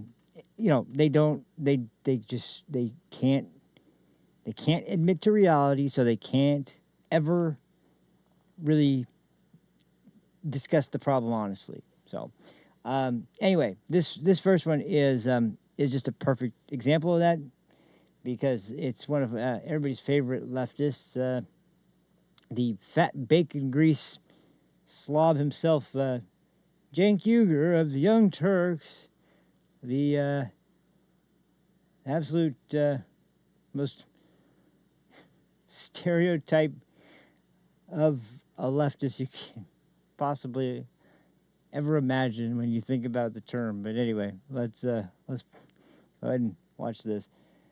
This is on, which, by the way, as much as Pierre's been kind of annoying about the freaking Palestine stuff from the last couple of months, which at this point now people are kind of wondering what the hell are we going to do to get out of this situation. It's got to end sometime soon. Although, once again, I don't know what the best way to go about it is. I know it's not to just keep berating Israel, but I don't think it's to keep trying to just root out Hamas. However, once again, when this is what bugs me. And I'm sorry, we'll get to this video in just a second. I have to say this. When we saw those videos from Gaza of that's why the clip at the beginning I even put it on was because I don't understand, like, it still enrages me when I think about the two of the main hostages that are still there. When you see the photos of them, what they look like before they were taken, and now over 2 years in captivity, and then one's digging their own grave, the other's talking about how he can't even eat anymore, and they're going to start force feeding him with a tube down his throat. It's like, and they're both either in tears or on the verge of tears, and it's powerful stuff. But then you remember they were handed those statements. Hamas gave them those statements and instructed them, read this. You're gonna say this. You know, that's how hostage situations work. These aren't people that are, you know, people that are speaking their heart on a camera that is being shoved in their face by the people that are their captors, and they have nothing to say about them. It's tragic as hell to see it, because once again, but you know, that's all operating without admitting the honest truth is that like, if they were to say, okay, we've done as much as we can do from Israel's perspective, that what, you think that they're just going to let the hostages go that they still have? And that's the only reason that they're still hostages, is because they know that's the only thing that they can use as a serious chip to bargain their lives with. So they're gonna freaking, which is why this was always going to be the hardest part of this operation, because the last hostages are going to be the sort of only like degree of twisted insurance that you could possibly imagine that that Hamas could use to be able to get out of the freaking what's it called? Well, I mean, anyway, the point is that like there's no good situations. I've heard from several people who were for some time being held as hostages and were eventually released. And I think of the release of those two children, and the one that was supposed to be the mother, and it wasn't actually the mother's body that they sent back. And those people are so fucking twisted. And yeah, it's just like, so I get that perspective, and totally get it. As far as like you know, the fact that we really need to end this conflict and de-escalate. It's starting to get out of control. It's like, yeah, well, yeah, we know that. That's why we are talking about more than what you see as red and yellow on the map. And like, you know, it's so dehumanizing. And yet at the same time, what do you do? What the hell do you do? There's no good answer in the situation. That's why I can't really, and all, for all the freaking. Yes, it does, doesn't it? Yeah, it actually does sound like that. Yeah.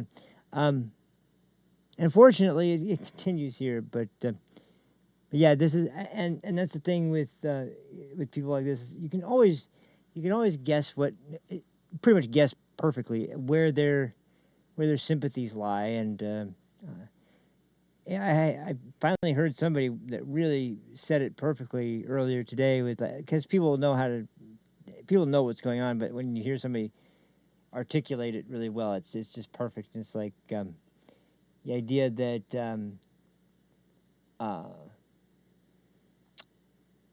well, you have the terrorists that are left in Gaza, that are the reason why Israel's doing what they're doing, and while everyone in the world is watching what Israel's doing, the people that are operating in the shadows, that have the ability to hold leverage over Israel and force their hand into either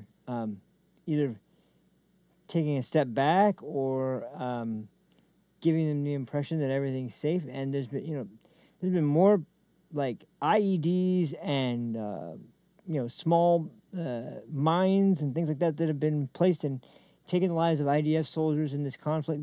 Entire homes, entire buildings have been booby-trapped. And the IDF has no idea, when they go into a building, are they all going to get blown up?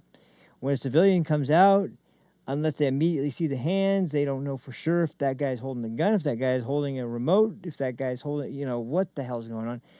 And it really is getting to a point where,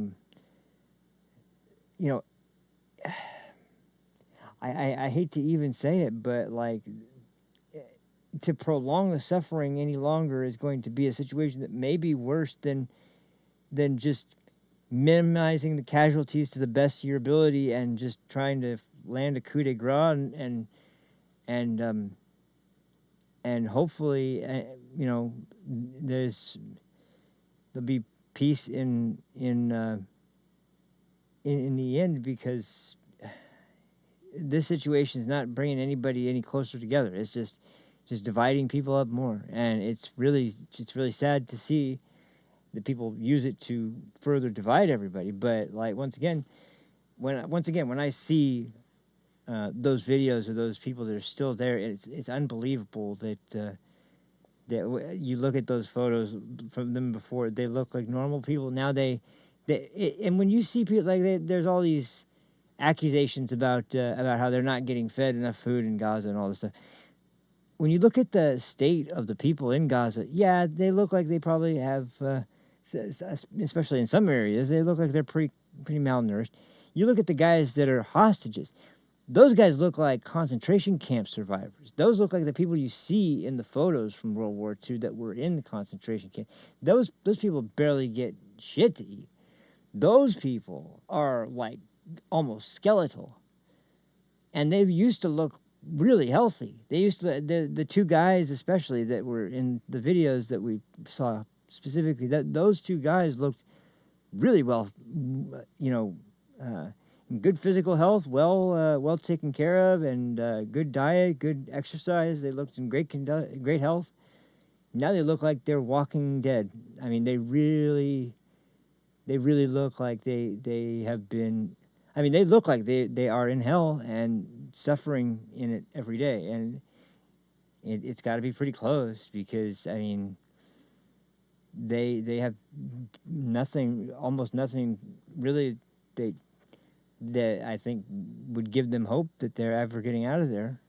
When you're literally digging your own grave, on command by a group of savages, and then being forced to read a statement about how the true villain in this is the people who were treated the same way by the same group of people, and it was only because they decided to do all of it in one day instead of prolong the suffering for 2 straight years.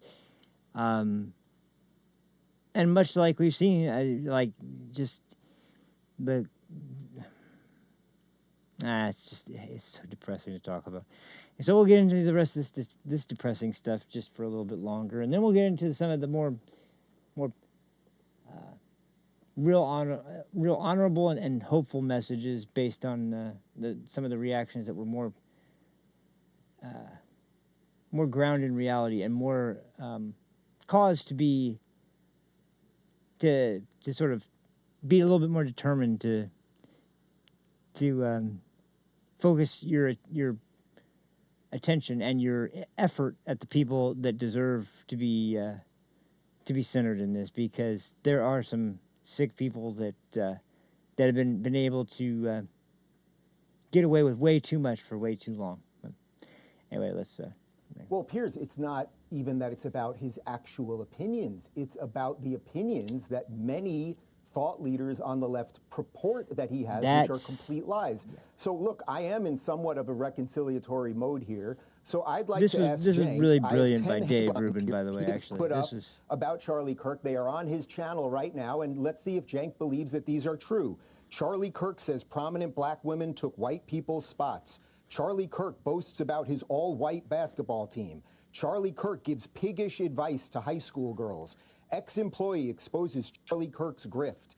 Charlie Kirk embarrasses himself. Charlie Kirk's brain melts explaining anti-vax conspiracy. Charlie Kirk rants about women in their 30s. Charlie Kirk has literally no clue how the real world works. Charlie Kirk gets triggered, declines appearance over pronouns. Charlie Kirk doubles down on women-hating backlash. I am telling you, peers, Charlie Kirk was one of the best human beings I ever met. He did not have a bone of racism, misogyny, or anything else in his body. But liars lie, and they gin up otherwise good people. From the little bit we Look at know how about fucking this pissed shooter, he is already. He had a stable It's household. great. He was going to college. He was fine. We'll find out where he got radicalized. But please, please, let's not pretend we don't know where this stuff is coming from. And please, let's not pretend that this thing is going both ways, because it is absolutely not. I also have well, you know what, Cenk? I'll ask you a question directly, actually. Do you think Charlie wanted to be martyred? He's so Do you think uncomfortable. Charlie wanted to be martyred? Do you think Charlie wanted to be killed? Yes or no? Of course not. What kind of asinine question is that? You don't? You don't? Because that's pretty interesting. Because here's a video Oh, here of we you, go. Cenk, talking when Charlie was at a breakfast. It allows for easy martyrdom for these guys, and they don't deserve it. But I do also want to point out, as they're in the middle of crying now, although Charlie was smiling ear to ear throughout the entire video, thinking, yes, I'm now the victim, and I'll get to claim that my rights have been Did you catch the beginning of that, Cenk? Listen, we'll do it again. No, I didn't, and that's totally out of. No, we're not going to do it again. Totally out of context. I don't even know what the hell you're talking about. No. Listen, brother. Are you trying to get listen harm for on 1 me? second. Is that what you're trying to do, clown. you loser? Yeah. Jesus Christ. No. I'm trying I was going to do expose conciliation, exactly except what this people guy. like you Look at the have last done. two things that the last two guests said. Piers.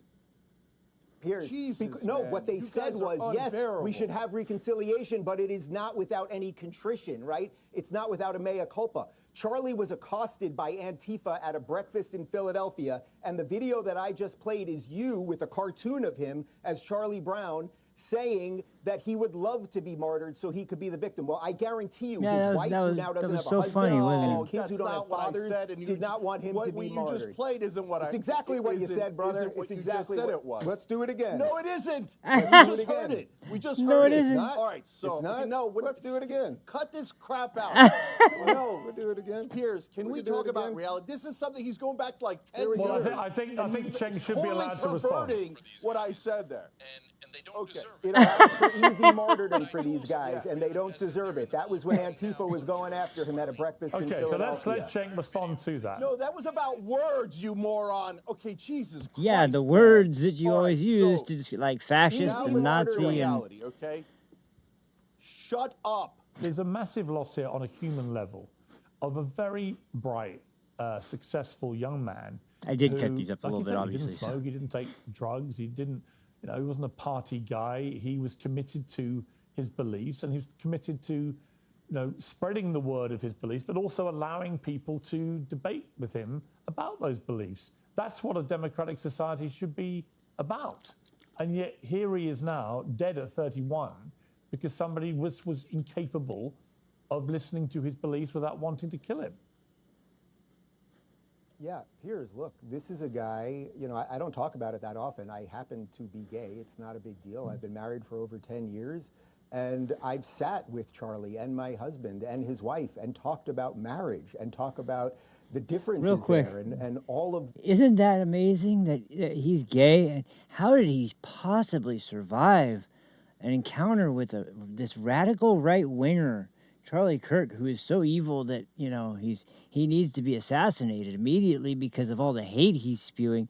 But he had dinner with a gay guy and his husband and was friends with them and, never challenged them or never was rude to them or never, made them feel like they were unwelcome to be there or they were a problem for the country or, imagine that. Imagine the idea of actually, talking about your beliefs, but not being so fucking callous and self-centered enough to believe that you don't do what I say, the country's gonna be destroyed. Our democracy is in peril. Yeah, it's just the narcissism has been allowed to go off the charts so damn bad that it's unbelievable. those things, and we talked it out.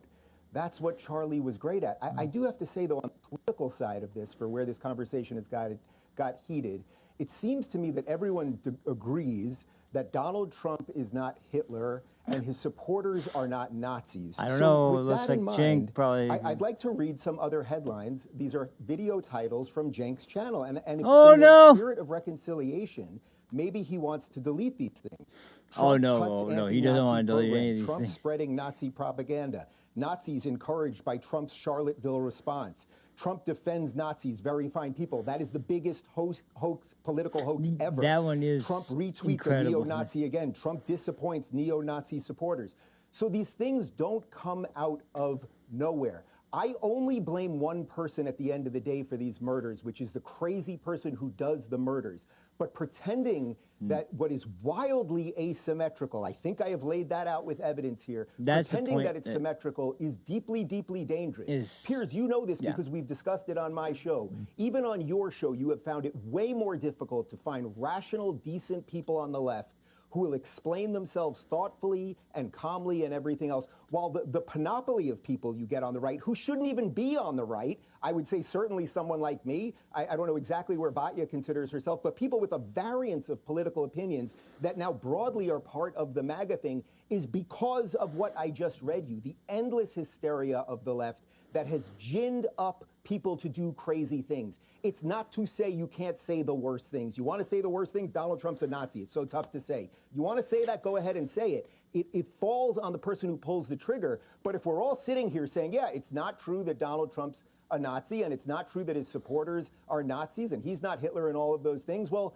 then before you get to reconciliation, a little bit of a mea culpa by some of us might be valuable. Cenk? Yeah, I mean, look at this. This is disgusting.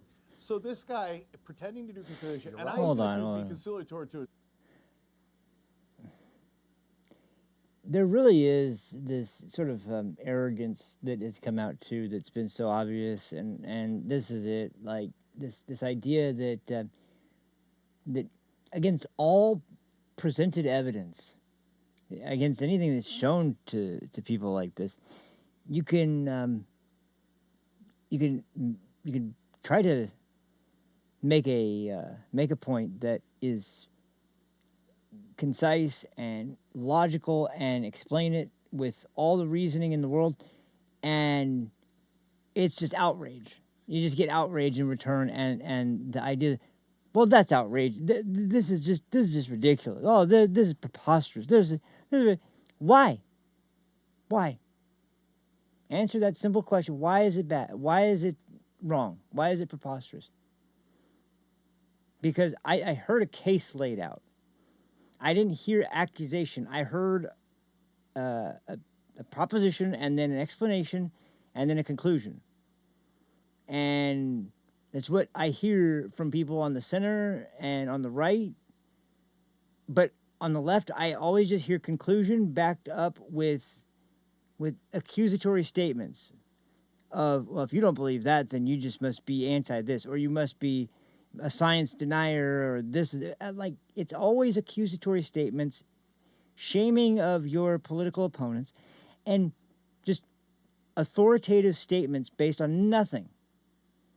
That's why the word colonizer gets thrown around. That's why Nazi gets thrown around. That's why fascist gets thrown around.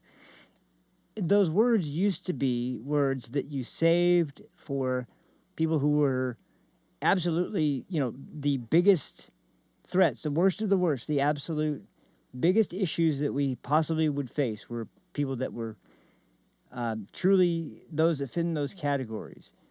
White supremacist, racist, people that, and let me, I discussed this with somebody the other day, and I think this is important to mention, because racist is one of the most egregious. There's nobody really that would like to be called racist, but there is an exception. And I don't know if people know that. I don't know how many people actually know this. I'm sure probably people that actually really have experienced racism know this, but real racist people, they have no problem telling you they're racist. Believe it or not. They can't stop talking about it. They have no problem telling you over and over again how fucking much they hate this group of people, that group of people, and they don't tell you why. They just tell you they're fucking inhuman. They should, they're not like us. They should get the fuck out of here. They should all be killed. They should, whatever level it is. They don't talk about it. They don't stop talking about it. Now, call me crazy, but when someone hears the word racist and they're taken aback and they're stunned and they're like, why would you call me that? That's not the behavior of racist people. You know what the behavior of racist people is? You racist? Damn right. What are you, some stupid, racial slur? They have no problem in the world telling you exactly what they think of people that they don't like. So this idea that racism is this big problem mostly among big groups of people that are just in denial of their own racism, it's fucking bullshit. It's ridiculous. To whatever extent people have some sort of racial bias that they may be unaware of to some extent subconsciously, except maybe even subconsciously. Regardless, the point is that even if that is true, it's on such a minuscule level next to people that actually are racist, which there are plenty of people left that are still racist. And that's why I'm saying I've heard these people speak. I've heard these people in discussion and debate. Once again, they're not the kind of people to try and pretend like they're not racist. They don't mind you labeling them racist.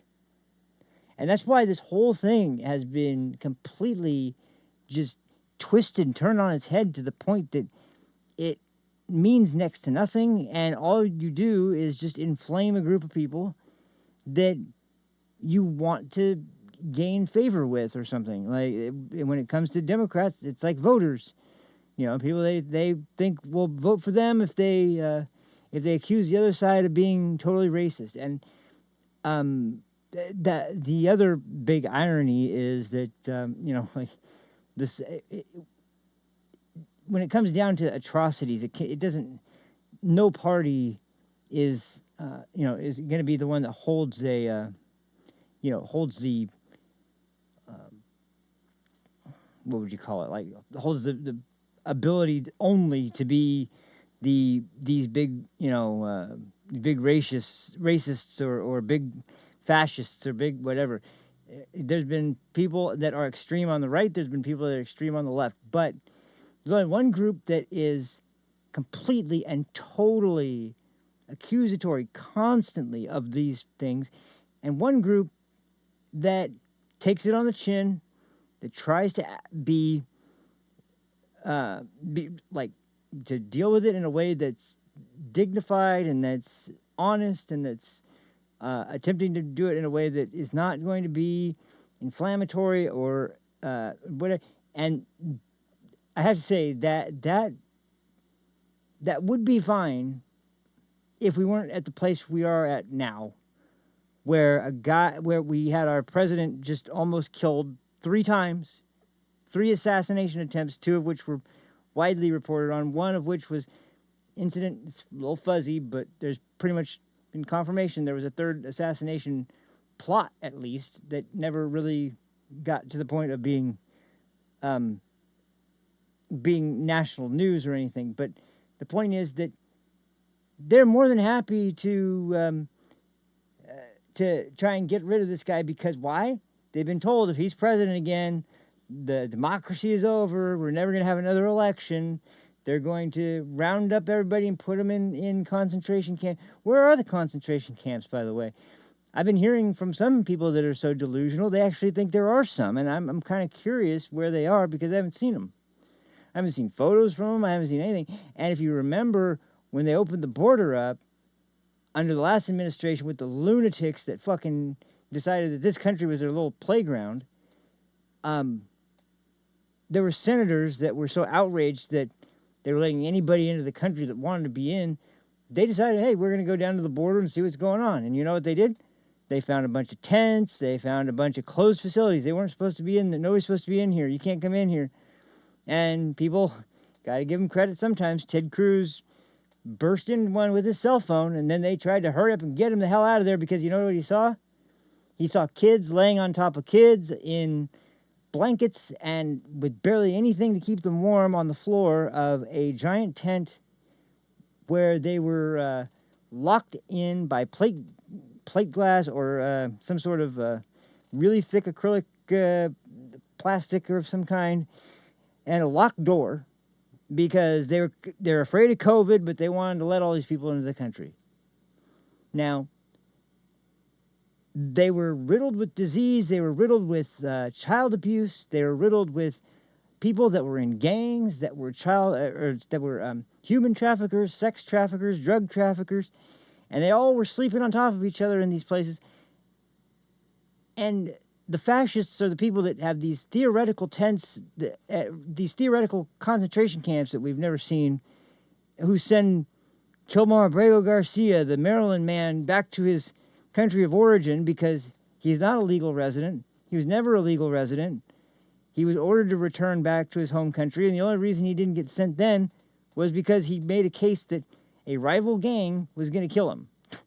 Now, call me crazy, but you can't really have a rival gang if you're not part of a gang yourself. So the idea by Senator Van Hollen and all the other degenerate pieces of shit in the fucking Senate who made excuse after excuse for this poor Maryland father. Yeah, no, I'm not too worried about him. I'm a little more worried about the 300,000 children that you lost. That Javier Becerra, the former head of the Health and Human Services, which, by the way, RFK Jr. now is in charge of and actually gives a shit about the kids of this country. But yeah, he didn't. Because you know what he said? He said, process these kids faster. They were like, but we can't figure out where to put them with, what kind of sponsor to put them. We don't know if this is then if you can't move these kids in, I'll find someone who will. That was the former guy. Yeah, he did a great job. I don't see him getting grilled by people like Elizabeth Warren and Bernie Sanders and Dick Durbin, that piece of trash. I don't see them getting grilled by that. No. Why? Oh, yeah, because they were doing exactly what the left wanted. Let more illegals in, more illegals. And now you get somebody who wants to deport people here illegally, and it's described as masked men in unmarked vans disappearing people.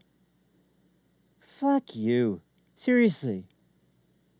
You fuck the country up. Someone tries to fix it, and suddenly they're a bunch of Nazi Gestapo that are making people disappear.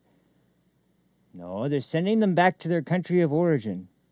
They've been offered an opportunity to get $1,000 and be taken back in a plane if they self-deport. Sounds like a pretty good offer. But if they don't and they try to hide and they're caught, yeah, that's what we do. That's what every fucking country on earth does. Anyway. I hate that. It's just this asswipe and his unearned virtue and his freaking little words that he throws out to try and take jabs at Dave. Say what you will about Dave Rubin, he's come from a place of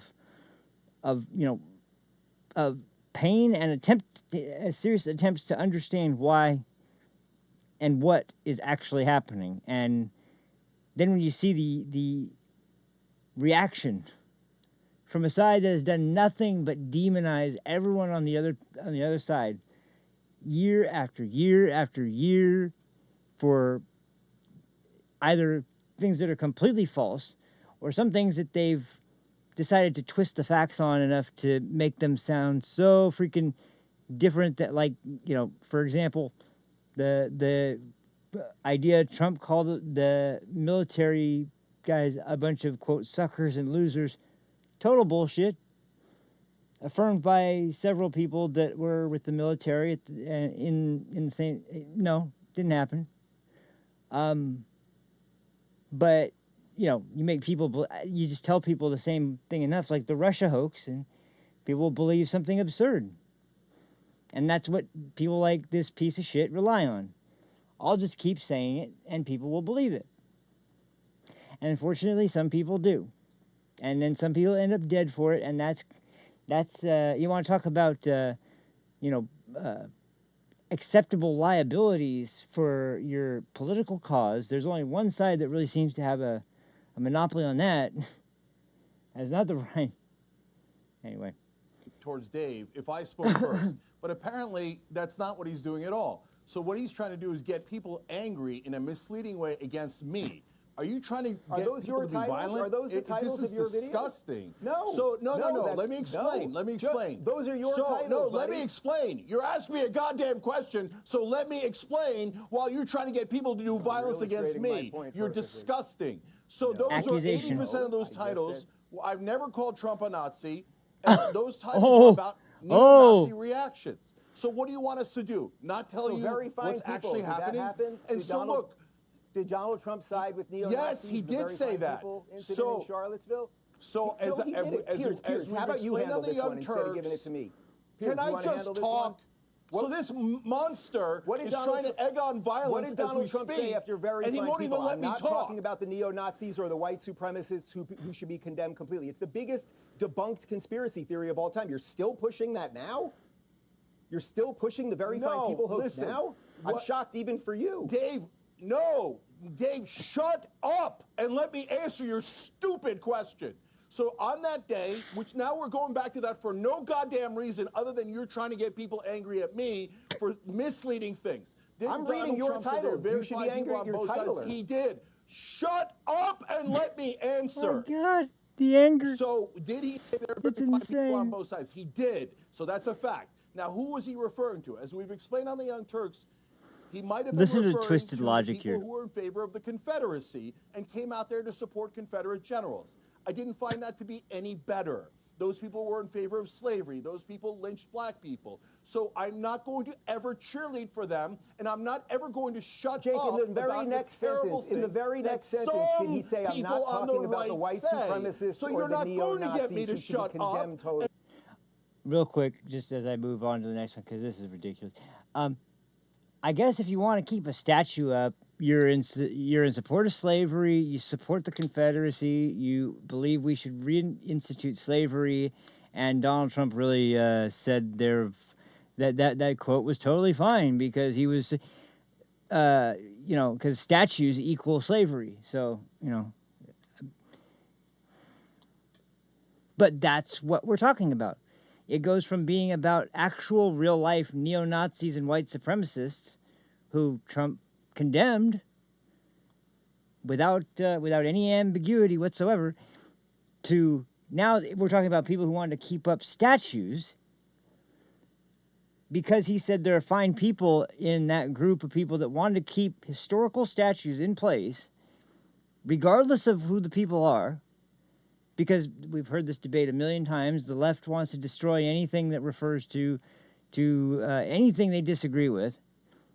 They don't want to, maybe learn from history, which is why they want to only teach that. They don't want to teach about the Arabic slave trade. They don't want to teach about the slave trade in South America. They don't want to teach about the idea that that there were black slave owners in the United States. They don't want to teach any of that. They just want to teach about the evil white people who were totally responsible for any and all slavery that has occurred ever, apparently, because no one has ever the concept of slavery is foreign to every other group of people on the planet, minus colonial American white people. Right, that's the focus. That's the entire focus of when you hear the word slavery in the United States. That's what you're supposed to immediately think of: evil, rich white man. And it's just like, this is, so why do they target Charlie Kirk? Well, because he's one of those same sorts of people that would do that'd be in favor of keeping up evil statues. This one's a little bit more. Fucking idiot. What a. This one's a little bit more on the nose. Imagine giving the internet a challenge like that. And get ready. This guy's name's Bob Dylan. He's like one of. Which, by the way, I still kind of like Bob Dylan's music, of course. But this guy Bob Dylan, who has not one creative bone in his body, apparently not even one to come up with his own original name. This is just about as sick as it gets. And then after this, like an absolute coward, you get to watch something even worse. Almost. That's our joke, by the way. Fucking stealing our bits. Cause if you touch shit, you will get banned. Rest in peace, Charlie Kirk, you piece of shit. This is what I'm trying. Look at him smiling and dancing. Here he is. Now listen to this. Real quick. At no point during yesterday's show was Charlie Kirk's death celebrated. At no point whatsoever did we celebrate Charlie Kirk's death. So just lying right through his fucking teeth. Imagine the over-the-top lies. Immediate lies. At no point were we celebrating during the show Charlie Kirk's death, followed by somebody, of course, in the audience with a camera, perhaps even maybe his own crew who took this video. I'm sure, yeah. It looked kind of high-res. It could have easily have been from his own crew, pointing out that not only was he celebrating, he was dancing about it. They were dancing about, like, how much more celebratory could they get? The only thing that was missing was him pounding a fucking beer with the audience. I mean, give me a fucking break, Rob. Yeah, I mean, what this is he needs to post talk like, oh, I'm sorry, in our country you could be arrested for this shit. He has to give the most farcical gaslighting explanation. Yeah, he never would be. That way, when the UK government decides not to charge him, they could say, well, see, he said he wasn't celebrating. These people, as you said on Piers Morgan today, these people will look you right in the eye, they'll smile at you, they'll shake your hand, and they want you dead. That's who this Andrew Wilson, actually, I've never been a giant Andrew Wilson fan, but I will say this. He's been Johnny on the spot in this situation. He's been on TikTok debating people like this. I mean, it's atrocious. At least the freak shows that I was talking about before that are celebrating this shit. He's been on TikTok just exposing them and debating and discussing this with them for days and days and days now, like over and over and over again. So he's been dealing with the dregs of society and the absolute most stone cold dead eyes and lie yeah, to your face. people like that. No, that is a woman. No. It is all about just our civil rights. Like, at what point are we got to just stop believing at this point that these are even good faith interlocutors? These are completely bad faith, dead-eyed pieces of human fucking garbage. And this is what I mean. He's been absolutely blunt to the point and calling out exactly what it is we're dealing with. Okay. He's a piece of shit. And remember, if you do talk shit, you will get banged. How about that? Yeah, that was a quote. That's literally what he said. If you talk shit, you'll get banged. What a fucking scumbag. While making a sideways gun sign with his hand. Yep. Go find me something that proves that we were celebrating his death. Okay, well, I just saw it. Did he just go source, please? Yeah, he just source. Can I get source? So now you got the point on this one. I'm gonna go ahead and skip to the next one. Because this is the last one in this set. We don't have to watch, the depravity any longer after this. But yeah, this one's more of a well, here we'll just get to it. Is what it is, isn't it? Are you gonna let him? And That's his right. response was actually wishy-washy, kind of like, well, liberals might actually do it, but maybe not. And I said, my fear is that the president is going to call the National Guard as it pertains to immigration enforcement. There will be a confrontation between state leadership as to who controls the National Guard. It'll go to the courts, and there will be a fight over who's actually they're cut off. Like, they're not responding to me anymore. They're posting there's one individual, some people in Hollywood that I know, actors and actresses, who have posted Charlie deserved it, here's why, and then they've posted fake quotes about it. Right. The mainstream liberals are justifying the death. Jimmy Kimmel did it. The rhetoric is not toning down. And there are two distinct moral worldviews right now, and you cannot convince a liberal that what they have said about Charlie is a lie. They don't care. So the future seems kind of obvious. 1 + 1 = 2. I'm not sure if you agree or not. I don't know. I'll tell you this. It's not what I'm advocating. What I'm advocating, hey, is the intermediate step, which is they show up and they do what they've done. They behave the way that they have. You could pay with your life. I want every leftist out there right now to know that this is as close as you ever get to me or my friends as a trophy again. We'll hurt you. Crowder's we'll also kill been, you if you show up and you're Crowder's violent, actually and we have to been defend also ourselves. We one of the haven't. We will use best lawful defense bulwarks where in this appropriate and situation, too. grace has been afforded before. We just showed the clip today. Remember them kicking down the White House? Let me give you not even a hypothetical. Kicking down the White House barricades. Remember they burned down the church across the street? This was near the end of Trump's first presidency. Yeah, there were people shouting they were going to kill Donald Trump, right? Like Beauty and the Beast.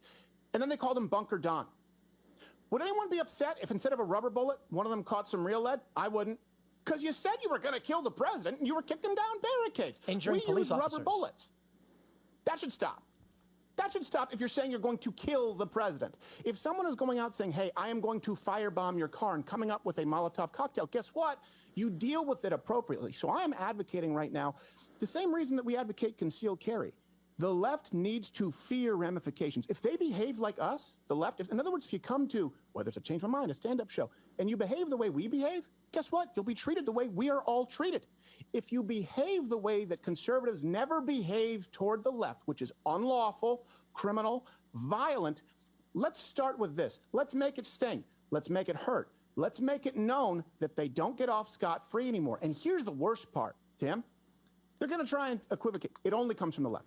It only comes from the left. I've challenged people, show me one Charlie Kirk on the left, not an elected official. Show me one instance where someone was assassinated as an act of terrorism in front of their family merely for opinions and then gleefully celebrated thereafter. You won't find it. They'll try and go to Minnesota. That guy, by the way, wasn't some Trump maniac. He blamed Tim Walz. He was out of his mind. It's the closest thing they can come to, and something Mike Lee said on Twitter. I don't give a shit. I don't give a shit. It's not even close. And now they come out and say, actually, most of the violence comes from the right wing. I could prove to you that's not true. It's fake. It is. And like, so look, it's probably hard to believe when you listen to the rhetoric of the people and even the media in the country that there isn't at least some degree of truth in the idea that, well, the violence comes from both sides. Even when you look at groups like the Proud Boys or Patriot Prayer or some of the groups that are kind of infamous in this country for being these apparent, extreme right-wing, what do you call it, domestic terror groups. Look, the Proud Boys were in bars drinking and more or less like frat boys from a local college, until Antifa started fucking with them. When that happened, they were like, you know what? We're not gonna deal with this shit anymore. And then we had a full-scale, massive group fight on our hands, and it kept going and going and going. But the media only ever really pointed their ire and all of their attention at one group, and blamed the Proud Boys for anything in it. They became a boogeyman for the news to always point to thereafter. Patriot Prayer never really got the same amount of attention, although they kind of didn't. They kind of formed specifically to deal with Antifa. But this is also important to remember because, look, it's not, violence is never pretty. But, well, actually, I'll just play a story about this, but I will say one thing before I play the story, because this is one of the most important things I want to get across, because the next two videos I'm going to play, those will be the last two other than the closer. So, the Patriot Prayer, they were around for a lot of big Antifa events, and there's a lot of big brawls that happened while they were around. The reason that kind of thing started happening was because Antifa was to the point of knocking people out cold, and as they were on the ground helpless, coming up with a lead pipe or a bike lock or a backpack with bricks in it and cracking them on the back of the skull with it after they were on the ground and already pretty much helpless. And that wasn't enough for them. And this is what I'm saying when I'm talking about there's no quarter that you should feel is these people deserve to be given in terms of the amount of times for 10 years essentially. Ever since, the whole first, there was the Tea Party movement, which really was an idea that really never apexed into anything major, but the ideas were really revolutionary for the right. But then it concluded with Mitt Romney becoming the nominee and losing to Barack Obama, and then that was just kind of like, well, there's the end of that. And then, bunch of cases with Sarah Palin where she was really hung out to dry, and essentially it kind of stopped in its tracks. But that was the first rumblings where the left really were like, the right, if they start to change their strategies here, we could be in some trouble here. We're going to need to figure out a way to handle this.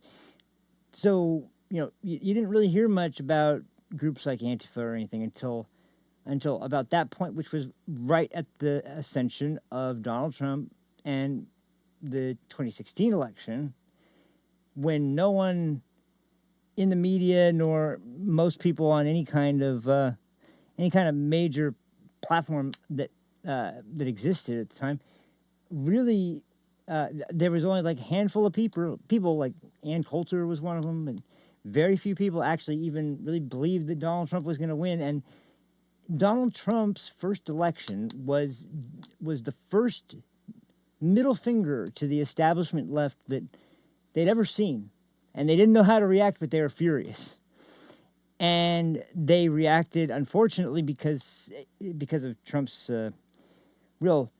I don't even think he thought he was going to win. A lot of people have said that, and so he had no real, experience. He didn't know the kind of people to include. That he didn't know the kind of people to nominate. He was relying on other people, like, by the way, relying on people like fucking Chris Christie to suggest to him good people to have in his cabinet, and they all turned out to, what do you know, be a bunch of backstabbers who went and told everyone in the FBI and in positions of authority or power that, actually I think Donald Trump is doing this. Nah. That's why it got such a bad reputation. That's why by the time we rolled around to COVID, the only people that were left were all a bunch of incredibly backstabbing people that had no interest whatsoever in Trump having any kind of good graces from the American people or anything like that. And still, the election was so close. It was just barely tipped over the scales by a few ballot boxes stuffed like crazy. Oh, whoops, did I say that? Oh, yeah, I did. But the point is that that had to be their big moment. And then, of course, the events that followed were so insane. And then January 6th comes around, and they were just like, that was like the answer to their prayers. They needed that moment more than anything else because they needed something. You notice that they can only ever bring up like January 6th or a handful of quotes that are supposedly attributed to Donald Trump to ever demonize the right. You know what everyone else thinks about? They think about the summer of 2020. And this is what is really apparent with situations like this when you hear them talk about, like, we don't behave like this. We don't. Because when Charlie Kirk gets assassinated by a madman leftist whose transgender boyfriend helped radicalize him into basically shooting a man, once again, who is speaking in front of a college, and his wife and 2 children who are 3 and 2 years old. You know what the right wing did in the country and around the world? They held prayer vigils. They held peaceful. Peaceful services in solidarity and in very quiet and respectful vigils that were not. They weren't blocking traffic. They weren't breaking into businesses. They weren't attacking random civilians. They weren't demonizing cops. They weren't destroying public property. They were doing none of that stuff. But a man who everybody says, oh, the cops killed him, while, he just stuffed about, apparently 3 times the lethal dose of fentanyl down his throat before the cops even got there. Well, while he was about to get into a discussion with cops over something he had just done, which was pretty illegal. He had just roughed up a shop owner because he used a fake $20 bill. That guy, who everyone is convinced is killed by the police. It's the police's fault. Even though, we find out later, oh yeah, he had a shit ton of fentanyl in his system. And he has been doing this kind of stuff before. And he had an enlarged heart. And he had a tumor on his hip. And he had all these health complications. He'd been arrested with an extremely long rap sheet. And one of the most eye-opening things was there was a body cam footage of a previous arrest. And his line of rationality of why he is afraid of being arrested, or he's afraid of what's going on, or why he did what he did, it's literally the same exact speech and act he gave the last time he was arrested, or the last time it was caught on body cam. And the only difference was he wasn't trying to hide evidence of fentanyl by stuffing it down his throat before he actually did before they actually did the arrest. That's really the only major difference. Now, do I think George Floyd should die? No, obviously not. I don't think he deserved to die. But I also, by the same token, am not willing to admit that a restraining hold that was taught to the entire police department and used by the police department for over a decade, that was used on large suspects when they could potentially be violent or unruly, on a suspect who asked to be taken out of the car because he couldn't breathe, and then when he was on the ground said the same thing, but the person holding the camera didn't obviously film the part of him in the car and couldn't obviously hear the part in the car where he said he couldn't breathe, so can you take me out of the car? So when they take him out of the car, he still can't breathe. And then all of a sudden it's because an officer is using a restraining technique that he is taught to use by the department, that they've used over and over again on suspects. And there's all this debate about the coroner's report from one coroner and then this coroner, and one coroner is leaving out the fentanyl, one coroner is leaving out the fact that there are no marks of trauma on the neck or on the lower upper spine region or anything like that. And it's like there's no injuries consistent with strangulation. There's no evidence that he had obstructed airway. There's nothing. And yet, you know what happens when you're going through a fentanyl overdose or any kind of opiate overdose? You get the sensation that you can't breathe. So that happens, those circumstances, and what happens? The whole city burns for an entire summer. The whole country almost burns. Major city after major city after major city gets firebombed, attacked. Antifa goes around. They destroy a police precinct. They destroy a courthouse.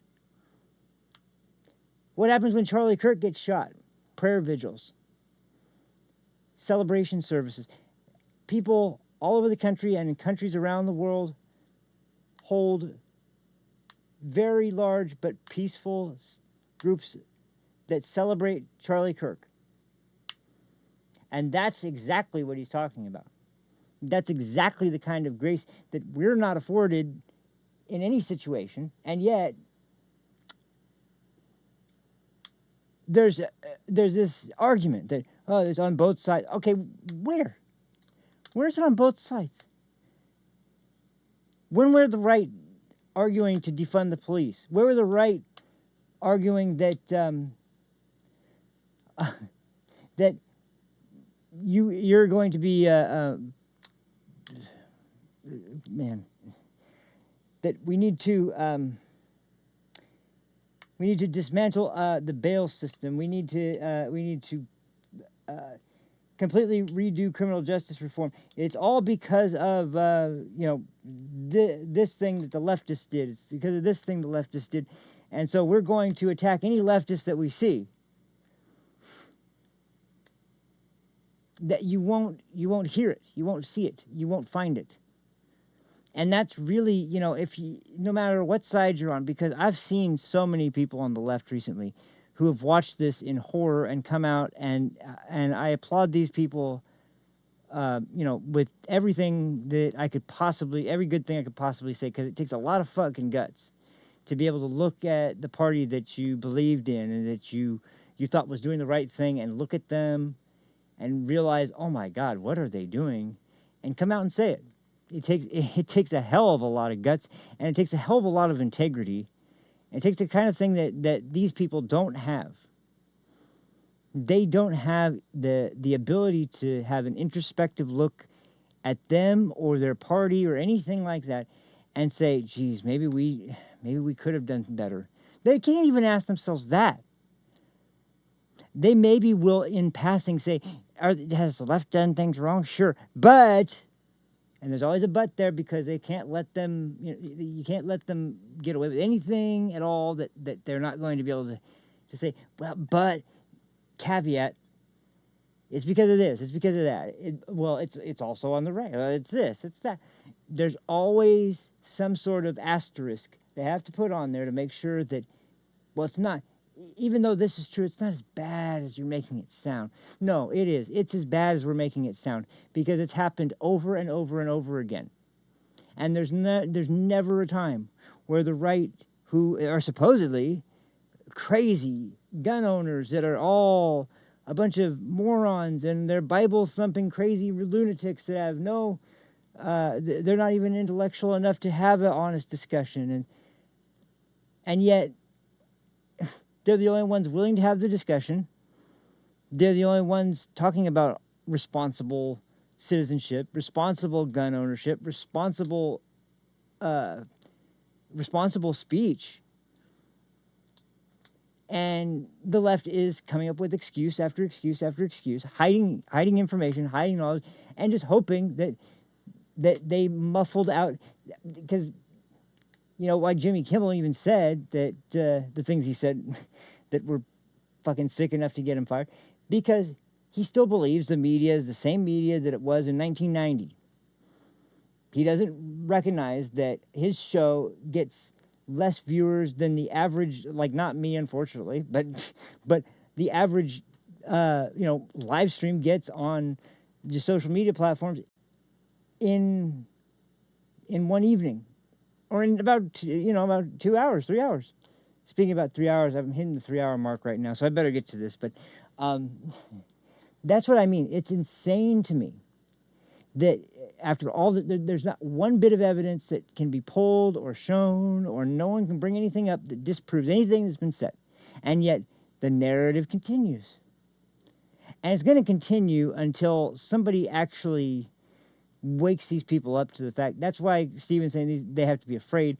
And yeah, when you talk about the public, yeah, but there's a deeper level to this, because, like I said, there are good people that are recognizing, and they can remain on the left if they want. That's fine, but they have to at least acknowledge the fact that this left movement that has come out in this day and age,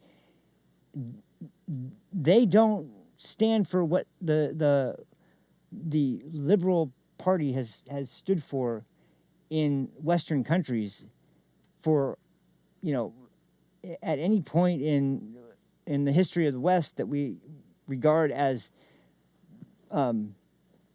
honest values of people on the left, who are not seeking to destroy but to better the society. And yeah, they'll present some new ideas, but those new ideas are ideas that are intended to be better than the existing ones. What they always talk about now is just taking things down, destroying things, more government power, more institutions, more power consolidated into federal hands, and into specific government group, government jobs, government agencies. And it was funny as hell. Before I start this next clip, somebody apparently, I can't remember who it was. I really wish I remembered who it was, because this is one of the dumbest things I'd ever heard anybody say. But there was a quote from Ronald Reagan who said, one of the scariest 9 words, I think it was, that you can ever hear: I'm with the government and I'm here to help. Yeah, that was 9 words. And it is. It's a pretty scary statement. But some moron on the left apparently thought that he didn't catch the first part of that and said, what was it that Reagan said that was so powerful? The government is supposed to be there to help people. I'm with the government. I'm here to help. I was like, wait, what? What? I think you forgot a piece of that, dude. Like, there's a little bit of that you're forgetting. And it's kind of the important part. Anyway, so yeah, this took place quite a while ago. This took place in, I think, 2022. But this is so applicable to today, and it's so important to understanding the mindset of what's going on with the left today. It's like, you couldn't sum it up better. It's Andy No, on a podcast with Jordan Peterson. And if you don't know who Andy No is, he wrote a book called Unmasked, and it was one of the best exposures of Antifa that anyone's ever made, because he actually embedded himself with Antifa for quite a while, and just reported on everything that he saw. And some of the things that are in his book and that he talks about are like traumatizing. I mean, it's incredible. And the guy, he reminds me a lot of James O'Keefe with his sort of philosophy on the way he has gone about his career in journalism. But yeah, one of the bravest guys I've ever heard, and it ended up him getting the shit beat out of him and in a hospital bed for quite a while, because they found out, obviously, that he was there to report, and can imagine what happened to him. He lived, luckily, and was able to tell everybody what he saw, and he's shedding some light on even the current situation, and how very likely, if Antifa, if the guy that shot Charlie Kirk wasn't Antifa, they most certainly had a hand in radicalizing this kid, because that the concepts of what was written on the bullet casings, and the ideas that he was espousing, it's all freaking it's all leftist propaganda that Antifa uses in their recruitment, and in their ideological documents and things like that. Like everything that you see in his actions, in his sort of rhetoric, and in the sort of extreme beliefs is it's got Antifa's fingerprints all over it. So this is from that interview, and I cut this down just to the most important part. And it is, when you see this, it's really powerful. And just know that Jordan Peterson got scoffed at and laughed at because he got emotional in this clip. I'd say people that don't get emotional if they hear something like this, they're the ones kind of more deserving of the scorn. Because if you can hear about something like this and not recognize that we're talking about pure evil here, and that's a very difficult thing to confront, then you're either delusional or you're part of that force of malevolence that he's talking about. So here it is. It's a pretty short clip. It's only about 2 or 3 minutes long. And then, like I said, I'll wrap up with one last video. Tomorrow I'm gonna I'm really, really, really trying like hell to make sure that this one sticks this time when I am on. So tomorrow I'm gonna play the last few clips I was gonna play today that I didn't have a chance to, because I didn't get into some of the other really good expositions that were made during this one, including, I'll just say it now, Nick Fuentes. If you, I've said this before, I'm no fan of Nick Fuentes. I actually think that a lot of what he's said in the past, I totally disagree with. But I didn't hear very many people other than maybe Steven Crowder that really had a more based, honest, and realistic view of what needs to happen based on this situation, and how much this is a wake-up call to people to recognize what it is we're dealing with these people. This isn't just political opposition. These are people that obviously have no humanity left in them and no ability to recognize the suffering of the people around them. They just mock it. They just laugh at it. And then they get surprised when they lose their job, or they get surprised when people want them ostracized, and they scream cancel culture. No, sorry. You made your bed, lay in it. You want to live in an anti-capitalist society? Well, then go freaking make a farm. Like you tried to do in Seattle. It didn't really work out too well with the Chaz Chop. And he talks about that in this interview a lot too, but I don't have that part on here. You have to watch that yourself. But the point is that, it's like, it's always just this big, big celebration until you realize that people around you actually recognize that this person's actually pretty fucking sick. I want my business to have nothing to do with this person. Oh, well, why? Why? They're so shocked, so surprised. Because you're an inhuman fucking monster, that's why. So, anyway, this is Andy, no. Oh, wait, hold on, sorry. No volume. Fix that right now. Okay. Yes, I've seen this with my own eyes. This dehumanization.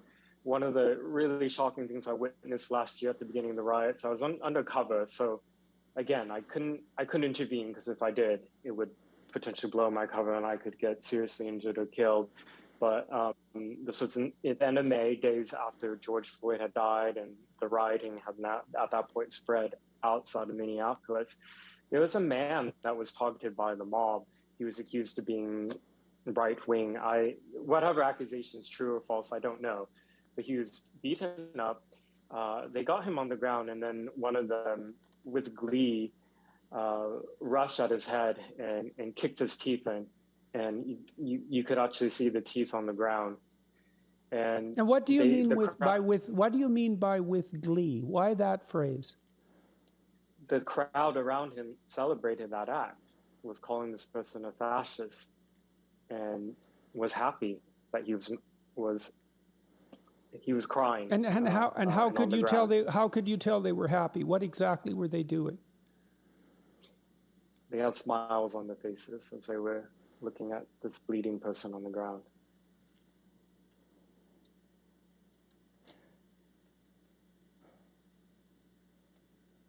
Just think of that.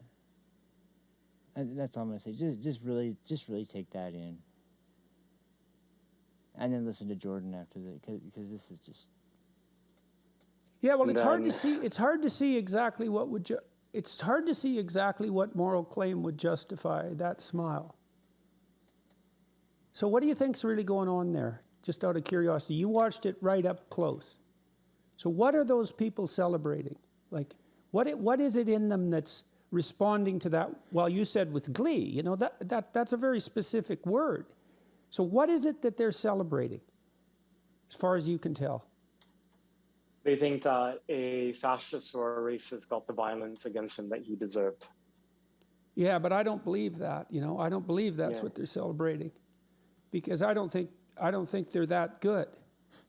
I think they're celebrating watching some poor son of a bitch get hurt, and that satisfies something unbelievably dark in their souls, like the desire to burn down buildings, the desire to melt cars, the desire for the whole goddamn thing to go up in flames because they're resentful and bitter. Because we can't take these things at face value, right? It's like, no, you don't understand. You're smiling and laughing while someone just got his teeth kicked in. No trial, no jury, no defense. He's on the ground. He's mobbed by overwhelming force. And you're celebrating that. And you're telling me that's because of your virtues? It's like, I don't think so. And this is the danger we're facing, right? With this in all these activist groups. I've had people like that at my come and protest against me. I can kind of spot them because I have some clinical training. I can tell the guys, it's almost always men. And they're almost always there to prey on unsuspecting women by being their ideological affiliates. And those damn guys, man, the worse it goes, the happier they are. I wanted to ask you about based on your knowledge, your background, your clinical experience, what is the psychology of this mob violence? When I see it, I don't even recognize some of these. They seem animalistic, is what I mean. No, they're worse than animals. Just really pay attention to this, and don't just take it as a just religious thing. Really think about what it is he's talking about in this next part, because this is really, for me, this is the summation of what it really is that's really going on in these people's heads when they actually are able to do this kind of thing. They're worse than animals, because animals, they just kill to eat, you know. Human beings, they have a twist in them that makes them far worse than animals when they really get going. Well, I think you really want to know what I think? I think it's revenge against God for the crime of being. That's really what I think. It's Cain and Abel. It's like, oh, Abel's your guy, eh, God? How about if I take him out in the field and beat him to death? How do you feel about that? All my sacrifices went unrewarded. Yeah, it's like, yeah, that's what it is at the bottom of the hell of things. And so, you know, these people, they can light the whole world on fire.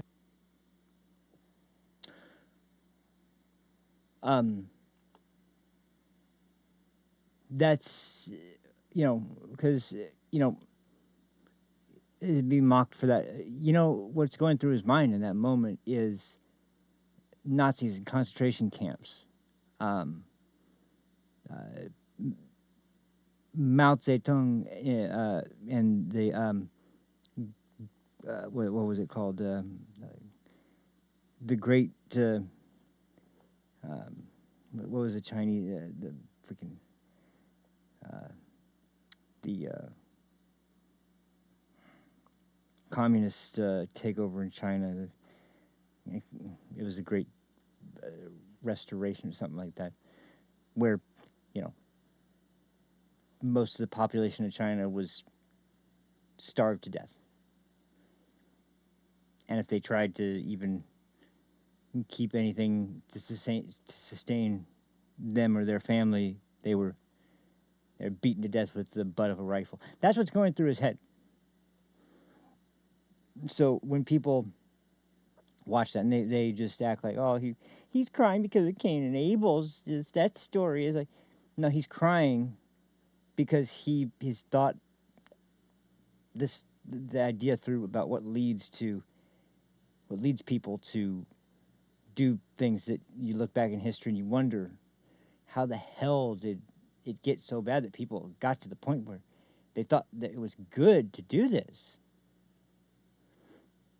That's it. And that, I have to say, from my own perspective, the idea of revenge against God for the crime of being, that is it. If you have no other real reason you feel you're here than to lash out against your Creator, then what way would be better than to destroy His creation? And how much suffering would you want to inflict on that creation to prove your point? And that's what he's talking about. That's the pit of the abyss that he's talking about. And I'm probably, I'm not someone that's going to be able to communicate it in the best way possible, but there's a reason. There's a quote when I can't even remember who made the quote, but one who slays monsters should be very cautious they do not become a monster themselves. And when you stare into the abyss stares back into you. That quote, that exists for a reason too. When you are willingly exposing yourself to depravity constantly, that's why when I mentioned at the very beginning of this, we're talking about people just watching this all over and over again, the murder of Charlie. And I've even heard about colleges and elementary schools even showing this footage to their students. And I'm like, in what other scenario can you imagine a teacher of an elementary school kid being shown someone having their neck blown open with a rifle from a party that is so anti-gun, they have done everything and anything possible to demonize them in every single situation we ever hear about that involves guns. And they have the gall to celebrate the murder of a conservative on a school campus, of a college campus, there to discuss ideas and challenge the critical thinking skills of a group of young adults. Murdering that guy is something to celebrate for these people. This is a point that should be recognized as a low point. But that's why I'm saying this, and that's why so many people are so outraged, because to even think about celebrating this. But this is so, I mean, this is like it is all about revenge. That's why they drag his widow into this. That's why they have even said out loud that it'll be better for the kids now that they don't have their father. This is as twisted as people can be. This isn't political.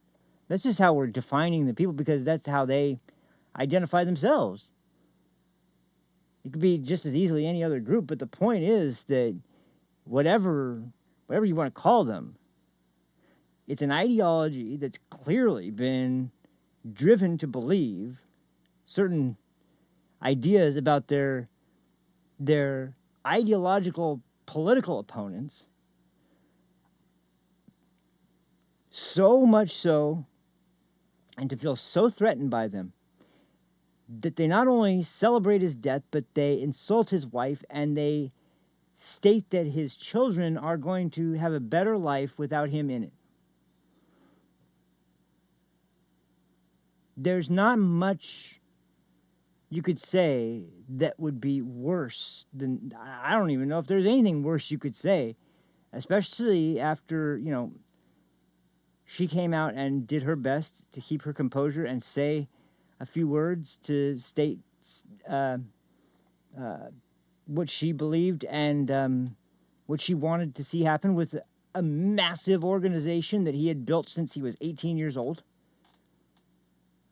That were all, I mean, they were the one of the few really good things to come out of this is to see, once again, that people are, people are more or less in terms of size and sheer volume of people are disgusted and horrified with this. So much so that there was an outpouring of people not only to donate money, but to start new Turning Point chapters in all these high schools and colleges across the country. People in other countries celebrating Charlie Kirk. And the President of the United States, the Vice President of the United States, tons of congressmen and senators And then you have the radical group of absolute, complete degenerate fucking pieces of garbage that will come out and do everything they can to obfuscate the facts, to poison the well with ridiculous arguments, and to completely pervert and distort and misrepresent everything that the guy stood for. Meanwhile, pass up and refuse to even discuss at all, or even to apologize for, or even just to disavow their own voters who would be sitting there and cheering this sort of thing on and coming up with new ways to. Because how much you want to bet that if they haven't already, that there's sick pieces of garbage out there that are trying like hell to get Charlie Kirk's widow swatted. I'm almost positive of it. But that's what cowards and pathetic,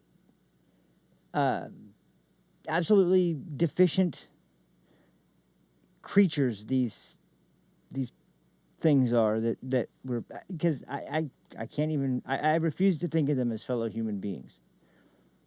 They're missing some sort of component in them that would have I if you're somebody like, spare me the bullshit of why should I care about someone who will question my right to exist. Name one time he questioned a right for anyone to exist. In fact, you want to know who wants people to not exist? It's somebody that's going to consistently, even to the point where it has a heartbeat, it has all its limbs, including its fingers, and like it's fine to murder that in the womb, which I will call murder, because yes, if it's gone, I'm not even somebody who is anti-abortion beyond a certain point. I've said this before on stream.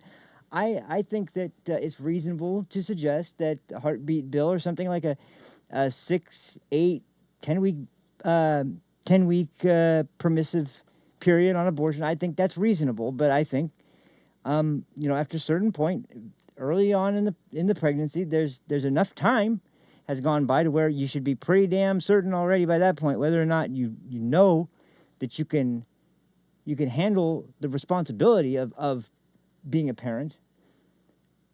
And if it's past that point and you still haven't decided, and then later you decide, well, okay, then if you can't handle responsibility, give it up for adoption.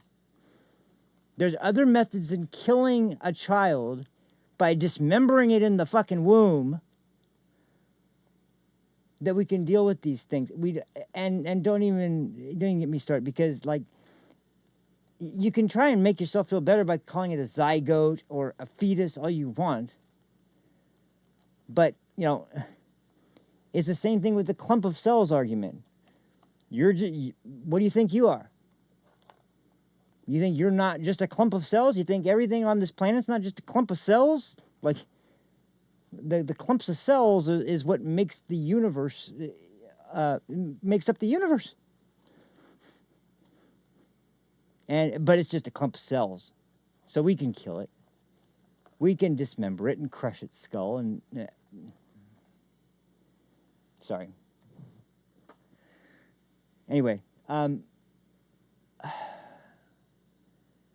there's next time I'll get into the some of the more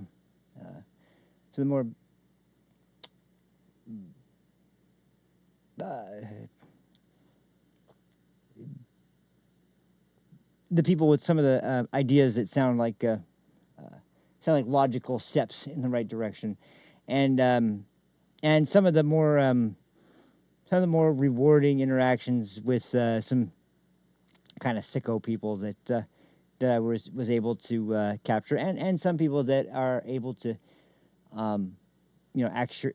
accurately describe this moment that we're in. But since we're going on 3.5 hours. I'll just end with this because this song was this song came out a couple day or two after the murder, and it was powerful when I first heard it, and it's still powerful to hear it now. If you haven't heard it, I definitely recommend sticking around to just hear this one last. It's only a couple minutes long, and you know me with music. I'm always big on music. So, why the hell? Where did I put my lighter? Oh, I put it in my front pocket. So anyway,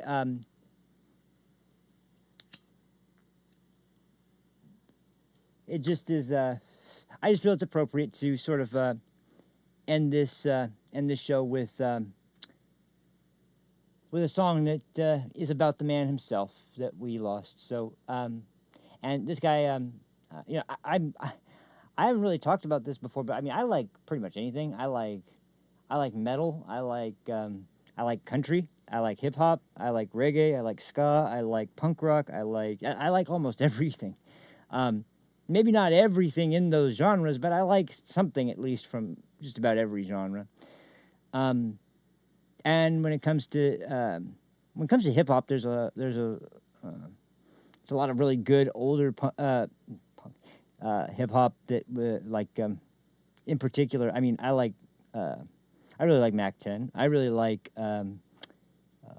Living Legends Crew. I really like Swollen Members. I really like that sounded pretty dirty. The Swollen Members. I like the Swollen Members. Oh, that's even worse.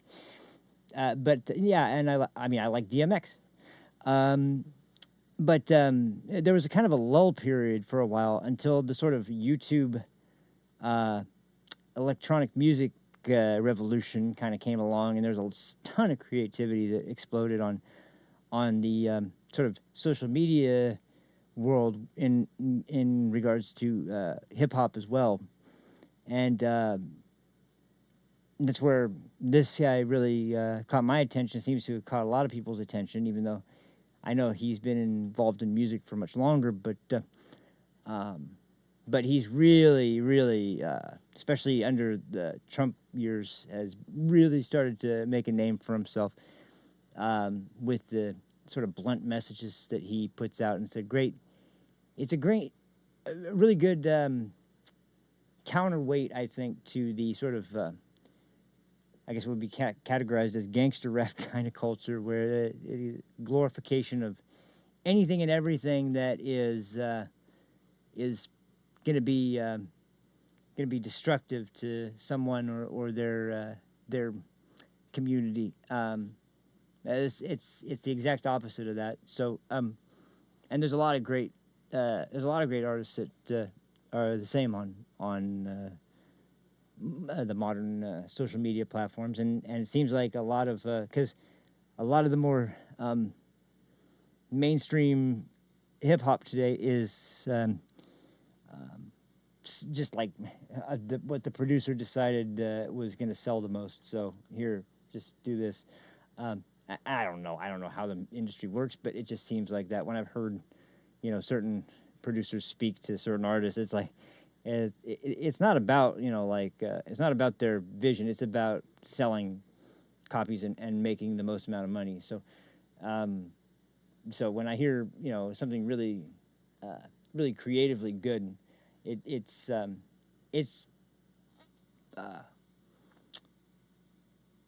good sign that there's still people out there that are doing their best to actually carry on making something that is worth listening to.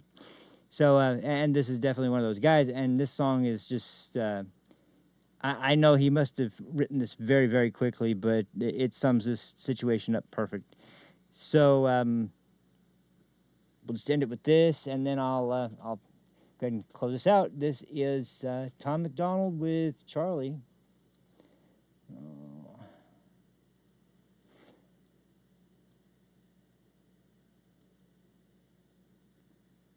All right.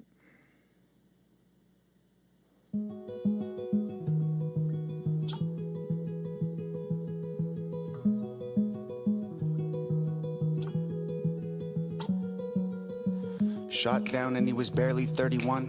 Another woke coward took a life with a gun. He left behind a wife and a daughter and a son. All he did was try to speak for all of us. And I'm so tired of the hatred and the narratives. The patriots ain't dangerous, woke people are the terrorists. They shot and killed the father, sent a message to Americans. They ain't gonna stop until they bury us. Dear Charlie, I don't know if you can see us now, but if heaven has a window, I sure hope you're looking down. Cause we ain't going quiet, we gon' scream your name loud. And you're gone, but I swear to God that we gon' make you proud. We ain't backing off or giving up, I'll preach what you taught me. They may have killed a soldier, but that man had an army. This is far more deep than some political parties. And you can't kill freedom, so this one is for Charlie. This ain't the America that all our parents love, but good men try to keep making it great. Pray that God will take care of us, the system is failing us. When good men die for the things that they say, and I can't just be quiet. So I gotta be brave, cause this is America. Lately it's scaring us, but one good man can change it all in a day. Killed in cold blood for having a discussion, and liberals are celebrating murder like it's justice. You didn't kill a villain or the evil that it comes with. You killed a father and a husband. And I'm so tired of the left and all the wokery. We can't get along if you just kill us when we don't agree. Sniper rifle fire from a liberal that no one sees. Scared I might be next to die when I'm just buying groceries. Charlie, we'll make sure your children know that defending all our freedom is why you aren't coming home. I hope heaven has a window you can watch your children grow and hear your message echo from below. And we ain't backing off or giving up, I'll preach what you taught me. They may have killed a soldier, but that man had an army. This is far more deep than some political parties. And you can't kill freedom, so this one is for Charlie. This ain't the America that all our parents love, but good men try to keep making it great. Pray that God will take care of us, the system is failing us. When good men die for the things that they say, and I can't just be quiet. So I gotta be brave, cause this is America. Lately it's scaring us, but one good man can change it all in a day.